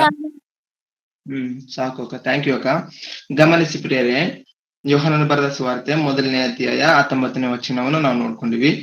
ಯೋಹಾನನು ಕೊಟ್ಟ ಸಾಕ್ಷಿ ಏನಂದರೆ ಅಂತಂದ್ರೆ, ಯಹೂದ್ಯರು ಯೆರೂಸಲೇಮಿನಿಂದ ಯಾಜಕರನ್ನ, ಲೇವಿಯರನ್ನ ಯೋಹಾನರವರ ಬಳಿಗೆ ಕಳಿಸಿದ್ದಾರೆ. ಏನಂತ? ನೀನ್ ಯಾರು ಅಂತ ಕೇಳೋದಕ್ಕೆ. ಅಂದ್ರೆ ಆತನು ಯಾರು ಅಂತ ತಿಳ್ಕೊಳ್ಳೋದಕ್ಕೆ ಅವ್ರು ಕಳಿಸಿದ್ದಾರೆ ಅಂತಂದ್ರೆ, ಈ ಮುಂಚೆ ಈತನು ಎಷ್ಟು ಉನ್ನತವಾಗಿ ದೇವರ ಕುರಿತು ಮಾತನಾಡಿರ್ಬೋದು ಒಂದ್ಸಲ ಆಲೋಚನೆ ಮಾಡಿದ್ದಾರೆ. ಅವ್ರು ಕೇಳ್ತಿರುವಂತ ವಿಧಾನ ನೋಡಿ, ನೀನು ಯಾರು? ಕ್ರಿಸ್ತನು ಅಲ್ಲ ಅಂತ ಆತನು ಮುಚ್ಚುಮರೆ ಇಲ್ಲದೆ ಮಾತನಾಡಿದನು. ಅದಾದ ನಂತರ ನೀನು ಎಲಿಯನು ಅಥವಾ ಬರಬೇಕಾದ ಪ್ರವಾದಿಗಳಲ್ಲಿ ಒಬ್ಬನು ಅಂತ ಕೇಳ್ತಾ ಇದ್ದಾರೆ. ಅಂತಂದ್ರೆ ಆ ದೊಡ್ಡ ಲೆವೆಲ್ಗೆ ಅವರು ಅಜ್ಯೂಮ್ ಅಂತಂದ್ರೆ ಮಾಡ್ಕೊಂಡು ಕೇಳ್ತಾ ಇದ್ದಾರೆ, ಇಮ್ಯಾಜಿನ್ ಮಾಡ್ಕೊಂಡು ಕೇಳ್ತಾ ಇದ್ದಾರೆ ಅಂತಂದ್ರೆ, ಈ ವ್ಯಕ್ತಿ ಎಷ್ಟು ಉನ್ನತವಾಗಿ ದೇವರ ಕುರಿತು ಮಾತನಾಡಿರ್ಬೋದು ಒಂದ್ಸಲ ಆಲೋಚನೆ ಮಾಡಿ. ಯೋಹಾನನು, ಸ್ನಾನಿಕನಾದ ಯೋಹಾನನು ದೇವರ ಕುರಿತು ಎಷ್ಟು ಉನ್ನತವಾಗಿ ಅಂತಂದ್ರೆ ದೊಡ್ಡ ಸ್ಪೀಕರ್ ಪ್ರೇರ ಯೋಹಾನನು ಅಂತಂದ್ರೆ, ಆತನ ಸ್ಪೀಚ್, ಆತನ ಒಂದು ದೇವರ ಮಾತುಗಳನ್ನು ಕೇಳಲಿಕ್ಕೆ ಬಂದಂತವ್ರು ಎಷ್ಟೇ ಕಠಿಣ ಹೃದಯಗಳಿದ್ರು ಕೂಡ ಕರಗಿ ನೀರಾಗ್ಬೇಕು, ಅಷ್ಟು ಉನ್ನತವಾಗಿ ಮಾತನಾಡುವಂತ ವ್ಯಕ್ತಿಯೇ ಸ್ನಾನಿಕನಾದ ಯೋಹಾನನು ಪ್ರೇರ. ಅದಕ್ಕೆ ಆತನ ಒಂದು ವಾಕ್ಯವನ್ನು ಕೇಳಿದ ನಂತರ ಜನ ಕೇಳೋದಕ್ಕೆ ಬರ್ತಾ ಇದ್ದಾರೆ. ಯಹೂದ್ಯರು ಆತನ ಬಳಿಯಲ್ಲಿ ಕಳಿಸಿದ್ದಾರೆ. ಯಾರನ್ನ? ಯಾಜಕರನ್ನ ಮತ್ತೆ ಲೇವಿಯರನ್ನ ಕಳಿಸಿದ್ದಾರೆ. ಏನಂತ ಕೇಳೋದಕ್ಕೆ? ನೀನು ಯಾರು ಅಂತ ಕೇಳೋದಕ್ಕೆ. ಆಗ ಅಂತ ಸಂದರ್ಭದಲ್ಲಿ ಅಂತಂದ್ರೆ ಅಲ್ಲಿ ಸುಮಾರು ಜನಗಳು, ಅನೇಕ ಜನರು ಕೂಡಿ ಬಂದಿದ್ದಾರೆ, ಎಲ್ಲರೂ ಇದ್ದಾರೆ. ಅಲ್ಲಿ ಬೈಬಲ್ ವಾಕ್ಯದಲ್ಲಿ ದೇವರು ಸ್ಪಷ್ಟವಾಗಿ ಏನಂತ ಬರ್ಸಿದ್ದಾರೆ ಅಂತಂದ್ರೆ, ನೋಡಿ, ಈತನಲ್ಲಿರುವಂತ ಒಂದು ಆತ್ಮದ ಒಂದು ಬಲ, ಈತನೇನಾದ್ರೂ ಆತ್ಮದಲ್ಲಿ ಬಲವುಳ್ಳವನಾಗಿದ್ದಾನೆ ಅಂತ ನಾವು ನೋಡ್ಕೊಂಡ್ವಲ್ವಾ, ಅದು ಒಂದೊಂದಾಗಿ ನೋಡ್ಕೊಳ್ತಾ ಹೋಗ್ತಾ ಇದೀವಿ. ಇಲ್ಲಿ ನಮಗೆ ಯಾವ ಬಲ ಕಾಣ್ತಾ ಇದೆ ಅಂತಂದ್ರೆ ಯಥಾರ್ಥತೆ ಕಾಣ್ತಾ ಇದೆ. ನೋಡಿ ಪ್ರಿಯರೇ, ಒಂದ್ಸಾರಿ ನೋಡೋಣ ಏನೋ ಒಂದು ಯಥಾರ್ಥತೆ ಅಂತಂದ್ರೆ, ಯಹೂದ್ಯರು ಯೆರೂಸಲೇಮಿನಿಂದ ಯಾಜಕರನ್ನು, ಲೇವಿಯರನ್ನು ಅವನ ಬಳಿಗೆ ಕಳುಹಿಸಿ, ನೀನು ಯಾರೆಂದು ಕೇಳಿದ್ದಕ್ಕೆ ಅವನು ಮರೆಮಾಜದೆ ಅಂತ ಬರ್ಸಿದ್ದಾರ. ಮರೆಮಾಜದೆ ನಾನು ಕ್ರಿಸ್ತನಲ್ಲವೆಂದು ಎಲ್ಲರ ಮುಂದೆ ಹೇಳಿದನು. ಮರೆಮಾಜದೆ ನಾನು ಕ್ರಿಸ್ತನಲ್ಲವೆಂದು ಎಲ್ಲರ ಮುಂದೆ ಹೇಳಿದನು.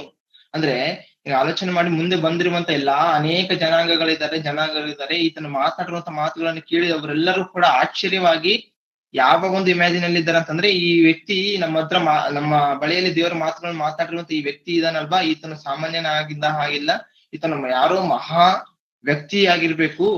ಈತನು ಮಾತನಾಡುವಂತ ಮಾತುಗಳು ನೋಡ್ತಿರ್ಬೇಕಾದ್ರೆ ಈತನು ಒಂದು ಮಹಾ ಪುರುಷನಾಗಿ ಕಾಣ್ತಾ ಇದ್ದಾನೆ ಅಂದು ಈ ರೀತಿ ಅವರು ಅಜಂಪ್ಷನ್ ಇರ್ಬೇಕಾದ್ರೆ, ನೀನ್ ಯಾರು ಅಂತ ಕೇಳಿದಾಗ ಇವಾಗ ಈ ವ್ಯಕ್ತಿ ಏನಂತ ಹೇಳ್ಬೇಕು ಅಂತ ಸಂದರ್ಭದಲ್ಲಿ ನಾವ್ ಏನ್ ಹೇಳ್ತಾ ಇರ್ತೀವಿ ಹೇಳಿ ಪ್ರೇರೆ?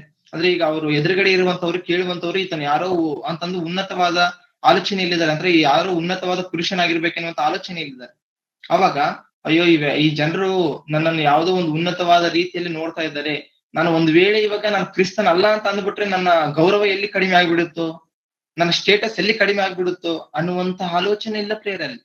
ನಮ್ಮಂತವ್ರಾದ್ರೆ ನಾವಾದ್ರೆ ಏನಾದ್ರು ಆ ರೀತಿ ಆಲೋಚನೆ ಮಾಡ್ತಾ ಇದ್ವಿ. ಆದ್ರೆ ಸ್ಥಾನಿಕನಾದ ಯೋಹಾನನ ನೋಡಿ, ಆತನಲ್ಲಿರುವಂತ ಆತ್ಮಿಕವಾದ ಬಲ ಒಂದು ಪ್ರಯೋಗ ಕಾಣ್ತಾ ಇದೆ. ಏನು ಅಂತಂದ್ರೆ, ಆತ್ಮಕ್ಕೆ ಬಲ ಎನ್ನುವಂಥದ್ದು ಯಾವ್ದಾದ್ರು ಇದೆ ಅಂತಂದ್ರೆ ಮೊಟ್ಟ ಮೊದಲು ಯಥಾರ್ಥತೆ ಪ್ರೇರಣೆ. ಅಂದ್ರೆ ಮುಚ್ಚುಮರೆ ಇಲ್ಲ ಆತನಲ್ಲಿ, ಯಾವುದೇ ರೀತಿ ಒಳಗೊಂದು ಹೊರಗೊಂದು ಏನಿದ್ರು ಕ್ಲಿಯರ್ ಆಗಿ ಓಪನ್ ಟು ಓಪನ್ ಮಾತಾಡ್ತಾ ಇದ್ದಾನೆ. ಆತನು ಯಾರಾಗಿ ಬಂದಿದ್ದಾನ ಭೂಮಿ ಮೇಲೆ ಅದನ್ನೇ ಪರಿಚಯ ಮಾಡ್ಕೊಳ್ತಾ ಇದ್ದಾನೆ. ಇನ್ನು ಕ್ರಿಸ್ತನಲ್ಲ ಅಂತ ಡೈರೆಕ್ಟ್ ಆಗಿ ಮುಚ್ಚುಮರೆ ಇಲ್ಲದೆ ಮಾತನಾಡಿದ ನಂತರ ಅವ್ರು ಮತ್ತೆ ಕೇಳ್ತಾ ಇದ್ರೆ, ನೀನ್ ಎಲಿಯೇನೋ ಅಂತ, ನೋ ಅಲ್ಲ ಅಂತ ಹೇಳ್ತಿದ್ದಾನೆ. ಮತ್ತೆ ಅಥವಾ ನೀನ್ ಬರಬೇಕಾದ ಪ್ರವಾದಿಗಳಲ್ಲಿ ಒಬ್ಬನು ಅಂತ ಕೇಳ್ತಾ ಇದ್ರೆ, ಇಲ್ಲ ಅಂತಾನೆ ಕ್ಲಿಯರ್ ಆಗಿ ಅಲ್ಲ ಅಂತ ಬೇಸ್ ಹೇಳಿದಾನೆ ಅಂತಾನೆ ವಾಕ್ಯ ಹೇಳ್ತಾ ಇದ್ದೆ. ನೋಡಿ ಪ್ರಿಯರೇ, ನೀನು ಯಾರು? ಎಲಿಯನು ಎಂದು ಅವರು ಕೇಳಲು, ಅಲ್ಲವೆಂದನು. ನೀನು ಬರಬೇಕಾದ ಆ ಪ್ರವಾದಿಯೋ ಅಂದದ್ದಕ್ಕೂ ಅಲ್ಲವೆಂದನು. ಆಗವರು, ನೀನು ಯಾರು? ನಮ್ಮನ್ನು ಕಳುಹಿಸಿದವರಿಗೆ ನಾವು ಉತ್ತರ ಹೇಳಬೇಕಲ್ಲ, ನಿನ್ನ ವಿಷಯವಾಗಿ ಏನು ಹೇಳುತ್ತಿ ಎಂದು ಕೇಳಲು ಅವನು ಅವಾಗ ಪರಿಚಯ ಮಾಡ್ಕೊಳ್ತಾನೆ, ಆತನು ಏನು ಅಂತ, ಆತನು ಯಾರು ಅಂತ, ಇಷ್ಟಕ್ಕೂ ಆತನು ಯಾವ ಕಾರಣಕ್ಕೆ ಬಂದಿದ್ದಾನೆ, ಯಾವ ಕಾರಣಕ್ಕೆ ತಂದೆಯಾದ ದೇವರು ನನಗೆ ಜನ್ಮವನ್ನು ಕೊಟ್ಟು ಈ ಭೂಮಿಯಲ್ಲಿ ಕಳಿಸಿದ್ದಾರೆ ಎನ್ನುವಂಥದ್ದನ್ನ ಸ್ಪಷ್ಟವಾಗಿ ಹೇಳ್ತಾನೆ ಪ್ರೇರೆ. ಅಂದ್ರೆ ಮೊಟ್ಟ ಮೊದಲನೇದಾಗಿ ಯೋಹಾನನಲ್ಲಿ ಕಾಣ್ತಿರುವಂತ ಗುಣ ಏನು? ಯಥಾರ್ಥತೆ. ಯಾವುದೇ ರೀತಿ ಮುಚ್ಚುಮರೆ ಇಲ್ಲ. ಯಾರೋ ಕೇಳೋದಕ್ಕೆ ಬಂದಿದ್ದಾರೆ, ಯಾರೋ ಒಂದು ನನ್ನನ್ನು ಕುರಿತು ಒಂದು ಉನ್ನತವಾದ ಸ್ಥಾನವನ್ನು ಕೊಡೋದಕ್ಕೆ ಬಂದಿದ್ದಾರೆ, ಕೇಳೋದಕ್ಕೆ ಬಂದಿದ್ದಾರೆ ಅಂತಂದು ಅವರ ದೃಷ್ಟಿಯಲ್ಲಿ ನಾನೇನೋ ಕಡಿಮೆ ಆಗ್ಬಿಡ್ತೀನೇನೋ, ಅಲ್ಲ ಅಂತ ಅಂದ್ಬಿಟ್ರಿಗಿನ ನಾನು ಮತ್ತೆ ಎಲ್ಲಿ ನನ್ನ ಸ್ಟೇಟಸ್ ಇದಾಗ್ಬಿಡುತ್ತೋ ಅನ್ನುವಂತ ಆಲೋಚನೆ, ಫೀಲಿಂಗ್ಸ್ ಎಲ್ಲ ಏನಿಲ್ಲ ಪ್ರಿಯರ. ಆತನಲ್ಲಿ ಕ್ಲಿಯರ್ ಆಗಿ ಮಾತಾಡ್ತಿದ್ದಾನೆ, ಓಪನ್ ಟು ಓಪನ್ ಮಾತನಾಡ್ತಿದ್ದಾನೆ. ಎಲ್ಲರ ಮುಂದೆ ಹೇಳಿದನು. ಅದಕ್ಕೆ ವಾಕ್ಯ ಹೆಂಗ್ ಬರ್ಸಿದಾರೆ ನೋಡಿ ದೇವರು, ಮರೆ ಮಾಜದೆ ಎಲ್ಲರ ಮುಂದೆ ಅಂತ ಎದಕ್ ಬರ್ಸ್ಬೇಕು? ಸ್ಪೆಷಲ್ ಆಗಿ ಮಾತುಗಳು ಬರ್ಸೋದಕ್ಕೆ ಕಾರಣ ಏನು? ಅದ್ರಲ್ಲಿ ಅವಕಾಶ ಇದೆ, ಮರೆ ಮಾಜುವಂತ ಅವಕಾಶ ಇದೆ ಎಲ್ಲರ ಮುಂದೆ. ಅಲ್ಲಿ ನೋಡಿ ಒಂದ್ಸಾರಿ ಯಹೂದ್ಯರು, ಓಕೆ, ಅದಾದ ನಂತರ ನೀನು ಯಾರೆಂದು ಕೇಳಿದ್ದಕ್ಕೆ ಅವನು ಮರೆ ಮಾಜದೆ ನಾನು ಕ್ರಿಸ್ತನಲ್ಲವೆಂದು ಎಲ್ಲರ ಮುಂದೆ ಹೇಳಿದನು. ಎಲ್ಲರ ಮುಂದೆ ಹೇಳಿದನು ಅಂತ ದೇವ್ರು ಯಾರು ಬರ್ಸ್ಬೇಕಲ್ಲಿ? ಅಲ್ಲಿ ಸಿಂಪಲ್ ಆಗಿ ನಾನು ಕ್ರಿಸ್ತನಲ್ಲ ಎನ್ನುವಂತ ಒಂದು ಸೆಂಟೆನ್ಸ್ ಬರ್ಸಿದ್ರೆ ಆಗ್ತಿತ್ತಲ್ವಾ? ಇದು ಎಲ್ಲರ ಮುಂದೆ ಅಂತ ಯಾಕೆ ಬರ್ಸಿದ್ದಾರೆ ಅಂತಂದ್ರೆ, ಆತನಲ್ಲಿ ಯಾವುದೇ ರೀತಿ ಮುಚ್ಚುಮರೆ ಇಲ್ಲ ಎನ್ನುವಂಥದ್ದು ತೋರ್ಸ್ಬೇಕಲ್ವಾ ಸಮಾಜಕ್ಕೆ. ಅಂದ್ರೆ ಆತ್ಮದಲ್ಲಿ ಬಲ ಎನ್ನುವಂಥದ್ದನ್ನ ಇಲ್ಲಿ ಸ್ಪಷ್ಟವಾಗಿ ದೇವರು ತೋರಿಸ್ತಾ ಇದ್ದಾರೆ ಪ್ರಿಯರೇ, ಯೋಹಾನನ ಒಂದು ಬಲವನ್ನ. ಅದೇ ರೀತಿಯಲ್ಲಿ ಮರೆ ಮಾಜದೆ ಅಂತ ಹೇಳ್ತಾ ಇದಾರೆ ಅಂತಂದ್ರೆ ಆ ಮಾತು ಸಹ ಇದಕ್ಕೆ ಬರ್ಸಿದ್ದಾರೆ. ಅಂದ್ರೆ ಈತನಲ್ಲಿ ಮುಚ್ಚುಮರೆ ಇಲ್ಲ ಎನ್ನುವಂಥದ್ದು ನಮಗೆ ಸ್ಪಷ್ಟವಾಗಿ ಕಾಣ್ತದೆ. ಅಂದ್ರೆ ಆತ್ಮದಲ್ಲಿ ಬಲ ಹೊಂದ್ಬೇಕಾದ್ರೆ ಅದ್ರ ಪ್ರೊಸೀಜರ್ ನೋಡ್ಕೊಂಡ್ವಿ. ಆತ್ಮದಲ್ಲಿ ಬಲವುಳ್ಳವರು ಹೇಗಿರ್ತಾರೆ ಅಂತಂದ್ರೆ, ಆತ್ಮಕ್ಕೆ ಸಂಬಂಧಪಟ್ಟಂತ ಬಲ ಅಂದ್ರೆ ಯಾವುದು ಅಂತಂದ್ರೆ, ಮೊಟ್ಟ ಮೊದಲನೇದಾಗಿ ಯಥಾರ್ಥತೆ, ಆತ್ಮಕ್ಕೆ ಸಂಬಂಧಪಟ್ಟಂತ ಬಲ. ಈ ಆತ್ಮಕ್ಕೆ ಸಂಬಂಧಪಟ್ಟಂತ ಬಲ ಇದ್ರೇನಲ್ವಾ ನಾವು ಆತ್ಮಿಕವಾಗಿ ಬೆಳೆಯೋದಕ್ಕೆ ಸಾಧ್ಯ, ಆತ್ಮದಲ್ಲಿ ಬಲ ಹೊಂದಲು ಸಾಧ್ಯ. ಹಾಗಾದ್ರೆ ಆತ್ಮಕ್ಕೆ ಸಂಬಂಧಪಟ್ಟಂತ ಬಲದಲ್ಲಿ ಮೊಟ್ಟ ಮೊದಲನೇದಾಗಿ ನಾವು ನೋಡ್ತಿರುವಂತದ್ದು ಏನು? ಯಥಾರ್ಥತೆ. ಹಾಗೇನೆ ಎರಡನೇದಾಗಿ ಈತನ ಕುರಿತು ನಾವು ನೋಡ್ಬೇಕಾದ್ರೆ, ಎರಡನೇದಾಗಿ ಆತ್ಮಕ್ಕೆ ಸಂಬಂಧಪಟ್ಟಂತ ಬಲ ಯಾವುದು ಅಂತ ನಾವು ಆಲೋಚನೆ ಮಾಡೋದಾದ್ರೆ, ಆ ಮಾತನ್ನ ನಾವೆಲ್ಲಿ ನೋಡ್ತೀವಿ ಅಂತಂದ್ರೆ, ಮತ್ತಾಯನು ಬರೆದ ಸುವಾರ್ತೆ 3ನೇ ಅಧ್ಯಾಯ 11ನೇ ವಚನವನ್ನು ತೆಗೆಯಿರಿ. ಮತ್ತಾಯನು ಬರೆದ ಸುವಾರ್ತೆ 3ನೇ ಅಧ್ಯಾಯ 11ನೇ ವಚನ. ನಾನಂತೂ ನಿಮ್ಮ ಮನಸ್ಸು ತಿರುಗಿಕೊಳ್ಳಬೇಕೆಂಬುದಕ್ಕೆ ನಿಮಗೆ ನೀರಿನಲ್ಲಿ ಸ್ನಾನ ಮಾಡಿಸುತ್ತೇನೆ. ಆದರೆ ನನ್ನ ಹಿಂದೆ ಬರುವವನು ನನಗಿಂತ ಶಕ್ತನು, ಆತನ ಕೆರಗಳನ್ನು ಹೊರಲಿಕ್ಕೂ ನಾನು ಯೋಗ್ಯನಲ್ಲ. ಆತನು ಪವಿತ್ರಾತ್ಮನಲ್ಲಿಯೂ ಬೆಂಕಿಯಲ್ಲಿಯೂ ನಿಮಗೆ ಸ್ನಾನ ಮಾಡಿಸುವನು. ಆತನು ಥ್ಯಾಂಕ್ ಯು ಅಕ್ಕ. ಗಮನಿಸ್ಬಿಟ್ಟಿದೆ 11ನೇ ವಚನ ಎಷ್ಟು ಅದ್ಭುತವಾಗಿ ಈತನಲ್ಲಿ ಗುಣಗಳು ಒಂದೊಂದು ಹಿಂಗೆ ಯಾವ ರೀತಿ ಬಲ ಪ್ರಯೋಗ, ಆತ್ಮಕ್ಕೆ ಸಂಬಂಧಪಟ್ಟಂತ ಬಲ ಈಗ ಪ್ರಯೋಗ ಮಾಡ್ತಿದ್ದಾನೆ, ಯಾವ ರೀತಿ ಕಾಣ್ತಾ ಇದೆ ಅನ್ನುವಂಥದ್ದು ಸ್ಪಷ್ಟವಾಗಿ ಅದ್ಭುತವಾಗಿ ಕಾಣ್ತಾ ಇದೆ. ಗಮನಿಸಿ, ಏನು ಎರಡನೇ ಪಾಯಿಂಟ್ಗೆ ನಾವು ಬಂದಿದ್ದೀವಿ. ಮೊಟ್ಟ ಮೊದಲನೇ ಪಾಯಿಂಟ್ ಯಥಾರ್ಥತೆ, ಮುಚ್ಚುಮರೆ ಇಲ್ಲ, ಇದ್ದ ಹಾಗೆ ಮಾತನಾಡ್ತಾ ಇದ್ದಾನೆ. ಯಾವುದೇ ರೀತಿ ಆತನ ಇನ್ನು ಏನೋ ಅಂತ ಹೆಚ್ಚಿಸಿಕೊಳ್ಳುವಂಥದ್ದು, ಯಾರ ಜನಗಳ ಮುಂದೆ ನನ್ನ ಗೌರವ ಹೆಚ್ಚಾಗ್ಬೇಕೆನ್ನುವಂತ ಉದ್ದೇಶ ಏನೂ ಇಲ್ಲ, ಸ್ಪಷ್ಟವಾಗಿ ಮುಚ್ಚುಮರೆ ಇಲ್ಲದೆ ಮಾತನಾಡ್ತಾ ಇದ್ದಾನೆ. ಮೊದಲು ಒಂದು. ಎರಡನೇದಾಗಿ ಎಷ್ಟು ಮಟ್ಟಿಗೆ ಅಂತಂದ್ರೆ, ಎಷ್ಟರ ಮಟ್ಟಿಗೆ ತನ್ನನ್ನು ತಾನು ತಗ್ಗಿಸ್ಕೊಳ್ತಾ ಇದ್ದಾನೆ ಅಂತಂದ್ರೆ, ನೋಡಿ ಎಷ್ಟು ಉನ್ನತವಾಗಿ ಈತನ ಮಾತನಾಡ್ತಾ ಇದ್ದಾನೆ ಅಂತಂದ್ರೆ, ನಾನಂತೂ ನಿಮ್ಮ ಮನಸ್ಸು ತಿರುಗಿಕೊಳ್ಳಬೇಕೆಂಬುದಕ್ಕೆ ನಿಮಗೆ ನೀರಿನಲ್ಲಿ ಸ್ನಾನ ಮಾಡಿಸುತ್ತೇನೆ. ಆದರೆ ನನ್ನ ಹಿಂದೆ ಬರುವ ಆತನು ನನಗಿಂತ ಶಕ್ತನು, ಆತನ ಕೆರಗಳನ್ನು ಹೊರಲಿಕ್ಕೂ ನಾನು ಯೋಗ್ಯನಲ್ಲ. ಮತ್ತೊಂದು ಸ್ವಾರ್ಥೆಯಲ್ಲಿ ನೋಡಿದ್ರೆ, ಆತನ ಕೆರದ ಬಾರನ್ನಾಗಲಿ ನಾನು ಬಿಚ್ಚುವುದಕ್ಕೆ ಯೋಗ್ಯನಲ್ಲ ಅಂತಾನು ಹೇಳಿದ್ದಾನೆ. ಎಷ್ಟು ಉನ್ನತವಾಗಿ ಮಾತನಾಡಿದ್ದಾನೆ ನೋಡಿ. ಅಂದ್ರೆ ತನ್ನನ್ನು ತಾನು ಎಷ್ಟರ ಮಟ್ಟಿಗೆ ತಗ್ಗಿಸಿಕೊಂಡಿದ್ದಾನೆ ಅಂತಂದ್ರೆ, ಉನ್ನತವಾಗಿ ಅಂತಂದ್ರೆ ತನ್ನನ್ನು ತಾನು ಸಂಪೂರ್ಣವಾಗಿ ಯೇಸು ಕ್ರಿಸ್ತರ ಒಂದು ಚೊಪ್ಲಿಯನ್ನು ಉರ್ಲಿಕ್ಕೂ ನಾನು ಯೋಗ್ಯನಲ್ಲ ಅಂತ ಅಷ್ಟರ ಮಟ್ಟಿಗೆ ತಗ್ಗಿಸ್ಕೊಳ್ತಾ ಇದ್ದಾನೆ ಅಂತಂದ್ರೆ ಏನ್ ಕಾಣ್ತಾ ಇದೆ ನಮ್ಗೆ? ಇದು ನಾವು ಅನ್ಕೊಳ್ತೀವಿ ತಗ್ಗಿಸ್ಕೊಳ್ಳುವಂತದಂದ್ರೆ, ನಮ್ಮ ದೃಷ್ಟಿಯಲ್ಲಿ ನಾವು ಆಲೋಚನೆ ಮಾಡಿದ್ರೆ ತಗ್ಗಿಸ್ಕೊಳ್ಳುವಂತದಂದ್ರೆ ಬಲಹೀನತೆ ಅಂತ ಅಂದುಕೊಳ್ತೀವಿ. ನಿಜವಾಗ್ಲೂ ತಗ್ಗಿಸಿಕೊಳ್ಳುವಂತದ್ದು ಆತ್ಮಕ್ಕೆ ಸಂಬಂಧಪಟ್ಟಂತ ದೊಡ್ಡ ಬಲ ಯಾವ್ದಾದ್ರು ಇದೆ ಅಂತಂದ್ರೆ ಅದು ತಗ್ಗಿಸಿಕೊಳ್ಳುವಂತದ್ದು ಅಂತ ನಮ್ಗೆ ಸ್ಪಷ್ಟವಾಗಿ ವಾಕ್ಯ ಹೇಳುತ್ತೆ. ವಾಕ್ಯ ಹೇಳುತ್ತೆ ನೋಡಿ. ತಗ್ಗಿಸಿಕೊಳ್ಳುವಂಥದ್ದು ಆತ್ಮಕ್ಕೆ ಸಂಬಂಧಪಟ್ಟಂತೆ ಬಲ ಅನ್ನುವಂಥದ್ದಕ್ಕೆ ಒಂದು ಎಕ್ಸಾಂಪಲ್ ನಾವು ನೋಡೋದಾದ್ರೆ, ಯೇಸು ಕ್ರಿಸ್ತರ ಬಗ್ಗೆ ನಾವು ಆಲೋಚನೆ ಮಾಡ್ತೀವಲ್ವಾ? ಯೇಸು ಕ್ರಿಸ್ತರು ನಮ್ಮ ರಕ್ಷಕರಲ್ವಾ? ಆತನು ದೇವರಿಗೆ ಸರಿಸಮಾನನಾಗಿರುವಂತ, ದೇವರ ಸ್ಥಾನದಲ್ಲಿರುವಂತವ್ರು ಅಲ್ವಾ ಯೇಸು ಕ್ರಿಸ್ತರು? ಅಂತ ಯೇಸು ಕ್ರಿಸ್ತರು ಭೂಮಿ ಮೇಲೆ ಬಂದ ನಂತರ ಅವ್ರ ಬಲ ತೋರ್ಸ್ಬೇಕಲ್ವಾ? ಮತ್ತೆ ಹೆಂಗ್ ತೋರ್ಸ್ಕೊಂಡಿದ್ದಾರೆ ಹೇಳಿ ಅವ್ರ ಬಲವನ್ನ? ನಾವ್ ಅನ್ಕೊಳ್ತೀವಿ ಯಾರಾದ್ರೂ ಒಂದ್ ಮಾತ್ ಅಂದ್ರೆ ಅವ್ರಿಗೆ ಇನ್ನೊಂದ್ ಮಾತು ಹೇಳುವಂಥದ್ದು ಬಲ ಅನ್ಕೊಳ್ತೀವಲ್ವಾ? ಯಾರಾದ್ರೂ ಒಂದೇಟ್ ಬಡದ್ರೆ ಅವ್ರ ರಿಪೀಟ್ ಮತ್ತೆ ಬಡಿಯುವಂಥದ್ದು ತಕ್ಕಂತ ಬಲ ಅಂದು ನಾವು ಅಂದ್ಕೊಳ್ತೀವಿ. ಆದ್ರೆ ಅದಲ್ಲಪ್ಪ ನಿಜವಾದ ಬಲ ಅಂದ್ರೆ ಯಾವ್ದಂತ ನಾನು ತೋರಿಸ್ತೀನಿ ಅಂತ 1ನೇ ಶತಮಾನದಲ್ಲಿ ಆತ್ಮಕ್ಕೆ ಸಂಬಂಧಪಟ್ಟಂತ ಬಲವನ್ನು ತೋರಿಸಿದವರು ಯೇಸು ಕ್ರಿಸ್ತರ ಪ್ರಿಯರು. ಒಂದ್ಸರಿ ಆಲೋಚನೆ ಮಾಡೋಣ ನೋಡಿ. ಭೂಮಿ ಮೇಲೆ ಬಂದ ನಂತರ ಮಹಾಶಕ್ತನು, ಆತನು ಸಾಮಾನ್ಯ ವ್ಯಕ್ತಿ ಅಲ್ಲಲ್ವಾ? ಮಹಾಶಕ್ತನಾಗಿರುವಂತ ಯೇಸು ಕ್ರಿಸ್ತರು ಭೂಮಿ ಮೇಲೆ ಬಂದ ನಂತರ ಏನ್ ತೋರಿಸ್ತಾರೆ ಇಲ್ಲಿ? ಎಲ್ಲಿ ತೋರಿಸ್ಕೊಳ್ತಾರೆ ಈ ತಗ್ಗಿಸಿಕೊಳ್ಳುವಂತ ಬಲವನ್ನು? ಎಲ್ಲಿ ತೋರಿಸ್ಕೊಳ್ತಾರೆ ಇಲ್ಲಿ? ತನ್ನ ಶಿಷ್ಯರ ಪಾದಗಳನ್ನು ತೊಳೆಯುವಷ್ಟರ ಮಟ್ಟಿಗೆ ತಾನು ತಗ್ಗಿಸಿಕೊಳ್ಳಲ್ವಾ? ಅಂದ್ರೆ ಯೇಸು ಕ್ರಿಸ್ತರು ಶಿಷ್ಯರ ಪಾದಗಳನ್ನು ತೊಳಿತಾ ಇದ್ದಾರೆ ಅಂತಂದ್ರೆ ಅಲ್ಲಿ ಅಷ್ಟರ ಮಟ್ಟಿಗೆ ತಗ್ಗಿಸ್ಕೊಂಡಿದ್ದಾರೆ ಅಂತಂದ್ರೆ ಅದು ನಮಗೆ ಬಲವಾಗಿ ಕಾಣ್ತಾ ಇದೆನಾ, ಬಲಹೀನತೆಯಲ್ಲಿ ಆಗಿ ಕಾಣ್ತಾ ಇದೆನಾ? ಅವರು ಯಾವ್ದೇ ರೀತಿ ಬಲಹೀನರಲ್ಲ ಅಲ್ವಾ, ಬಲವಂತರಲ್ವಾ ಅವರು? ಹಾಗಾದ್ರೆ ಮತ್ತೆ ತಗ್ಗಿಸಿಕೊಳ್ಳುವಂತದ್ದು ಅಂದ್ರೆ ಏನು? ಬಲ ನಿಜವಾಗಿಯೂ ಆತ್ಮಕ್ಕೆ ಸಂಬಂಧಪಟ್ಟಂತ ಶ್ರೇಷ್ಠವಾದ ಬಲ ಅಂತ ನಾವು ಹೇಳ್ಬೋದು. ನಾವ್ ಅನ್ಕೊಳ್ತಾ ಇರ್ತೀವಿ ಆತ್ಮಕ್ಕೆ ಯಾರಾದ್ರೂ ಏನಾದ್ರು ಅಂದ್ರೆ ಅನಿಸ್ಕೊಳ್ಳೋದಕ್ಕೆ ಆಗಿರ್ಬೋದು, ತಗ್ಗಿಸ್ಕೊಳ್ಳೋದಕ್ಕೆ ಅದನ್ನ ದೊಡ್ಡ ಪ್ರಾಬ್ಲಮ್ ತರ ಮಾಡ್ತಾ ಇರ್ತೀವಿ. ಅಥವಾ ತಗ್ಗಿಸಿಕೊಳ್ಳುವಂತದಂದ್ರೇನೆ ಏನೋ ಒಂಥರ ಬಲಹೀನತೆ ತರ ನಾವು ನೋಡ್ತೀವಿ. ಆದ್ರೆ ನಿಜವಾಗಿಯೂ ತಗ್ಗಿಸಿಕೊಳ್ಳುವಂತದ್ದು ಬಲಹೀನತೆ ಅಲ್ಲ, ಆತ್ಮಕ್ಕೆ ಸಂಬಂಧಪಟ್ಟಂತ ದೊಡ್ಡ ಬಲ ಪ್ರಿಯರೇ. ನೋಡಿ, ಅದಕ್ಕೆ ಈ ಮುಂಚೆ ನಾವು ಯೋಹಾನನ ಕುರಿತು ಏನಂತ ನೋಡ್ಕೊಂಡಿವಿ? ಆ ಬಾಲಕನು ಬೆಳೆದು ಆತ್ಮದಲ್ಲಿ ಬಲವುಳ್ಳವನಾದನು ಅಂತ ನೋಡ್ಕೊಂಡಿವಲ್ವಾ? ಹಾಗಾದ್ರೆ ಯಾವ್ದು ಆತ್ಮಕ್ಕೆ ಪಟ್ಟಂತ ಬಲ ಅಂತಂದ್ರೆ, ಮೊಟ್ಟ ಮೊದಲನೇದಾಗಿ ನಾವು ನೋಡ್ಕೊಂಡಿವಿ ಯಥಾರ್ಥತೆ ಕಾಣ್ತಾ ಇದೆ. ಎರಡನೇದಾಗಿ ತಗ್ಗಿಸಿಕೊಳ್ಳಬೇಕೆನ್ನುವಂತ ಶ್ರೇಷ್ಠವಾದ ಬಲ ಯೋಹಾನರವರಲ್ಲಿ ಇದೆ. ನೋಡಿ, ಇಷ್ಟರ ಮಟ್ಟಿಗೆ ತಾನು ತಗ್ಗಿಸಿಕೊಳ್ತಾ ಇದ್ದಾನೆ. ಅಂದ್ರೆ ತಗ್ಗಿಸಿಕೊಳ್ಳುವಂತದ್ದು ಅಂತಂದ್ರೆ ಬಲಹೀನತೆ ಅಲ್ಲ, ಬಲ ಪ್ರಿಯ. ಹೌದಲ್ವಾ? ಯೇಸು ಕ್ರಿಸ್ತರು ಭೂಮಿ ಮೇಲೆ ಬಂದ ನಂತರ ಅವ್ರು ತೋರಿಸಿದ್ರು ಒಂದು ಬಲವನ್ನ. ಆದ್ರೆ ತಗ್ಗಿಸಿಕೊಂಡು ಆ ಒಂದು ಆತ್ಮಕ್ಕೆ ಸಂಬಂಧಪಟ್ಟಂತ ಬಲವನ್ನ ತೋರಿಸಿದ್ರು. ಅದೇ ಹಾಗೇನೆ ನಾವು ಸಹ ತಗ್ಗಿಸಿಕೊಳ್ಳುವಂತದ್ದು ನಮಗೂ ಒಂದು ಬಲ. ಹಾಗೇನೆ ತಗ್ಗಿಸಿಕೊಳ್ಳುವಂತದ್ದು ಒಂದು ಶ್ರೇಷ್ಠತೆ. ಆದ್ರೆ ಅದನ್ನ ಕುರಿತು ಒಂದು ಮಾತು ನೋಡ್ಕೊಳ್ಳೋಣ. ತಗ್ಗಿಸಿಕೊಳ್ಳುವಂತದನ್ನ ಕುರಿತು ಒಂದು ಮಾತನ್ನು ನೋಡ್ಕೊಳ್ಳುವಂತ ಪ್ರಯತ್ನ ಮಾಡೋಣ.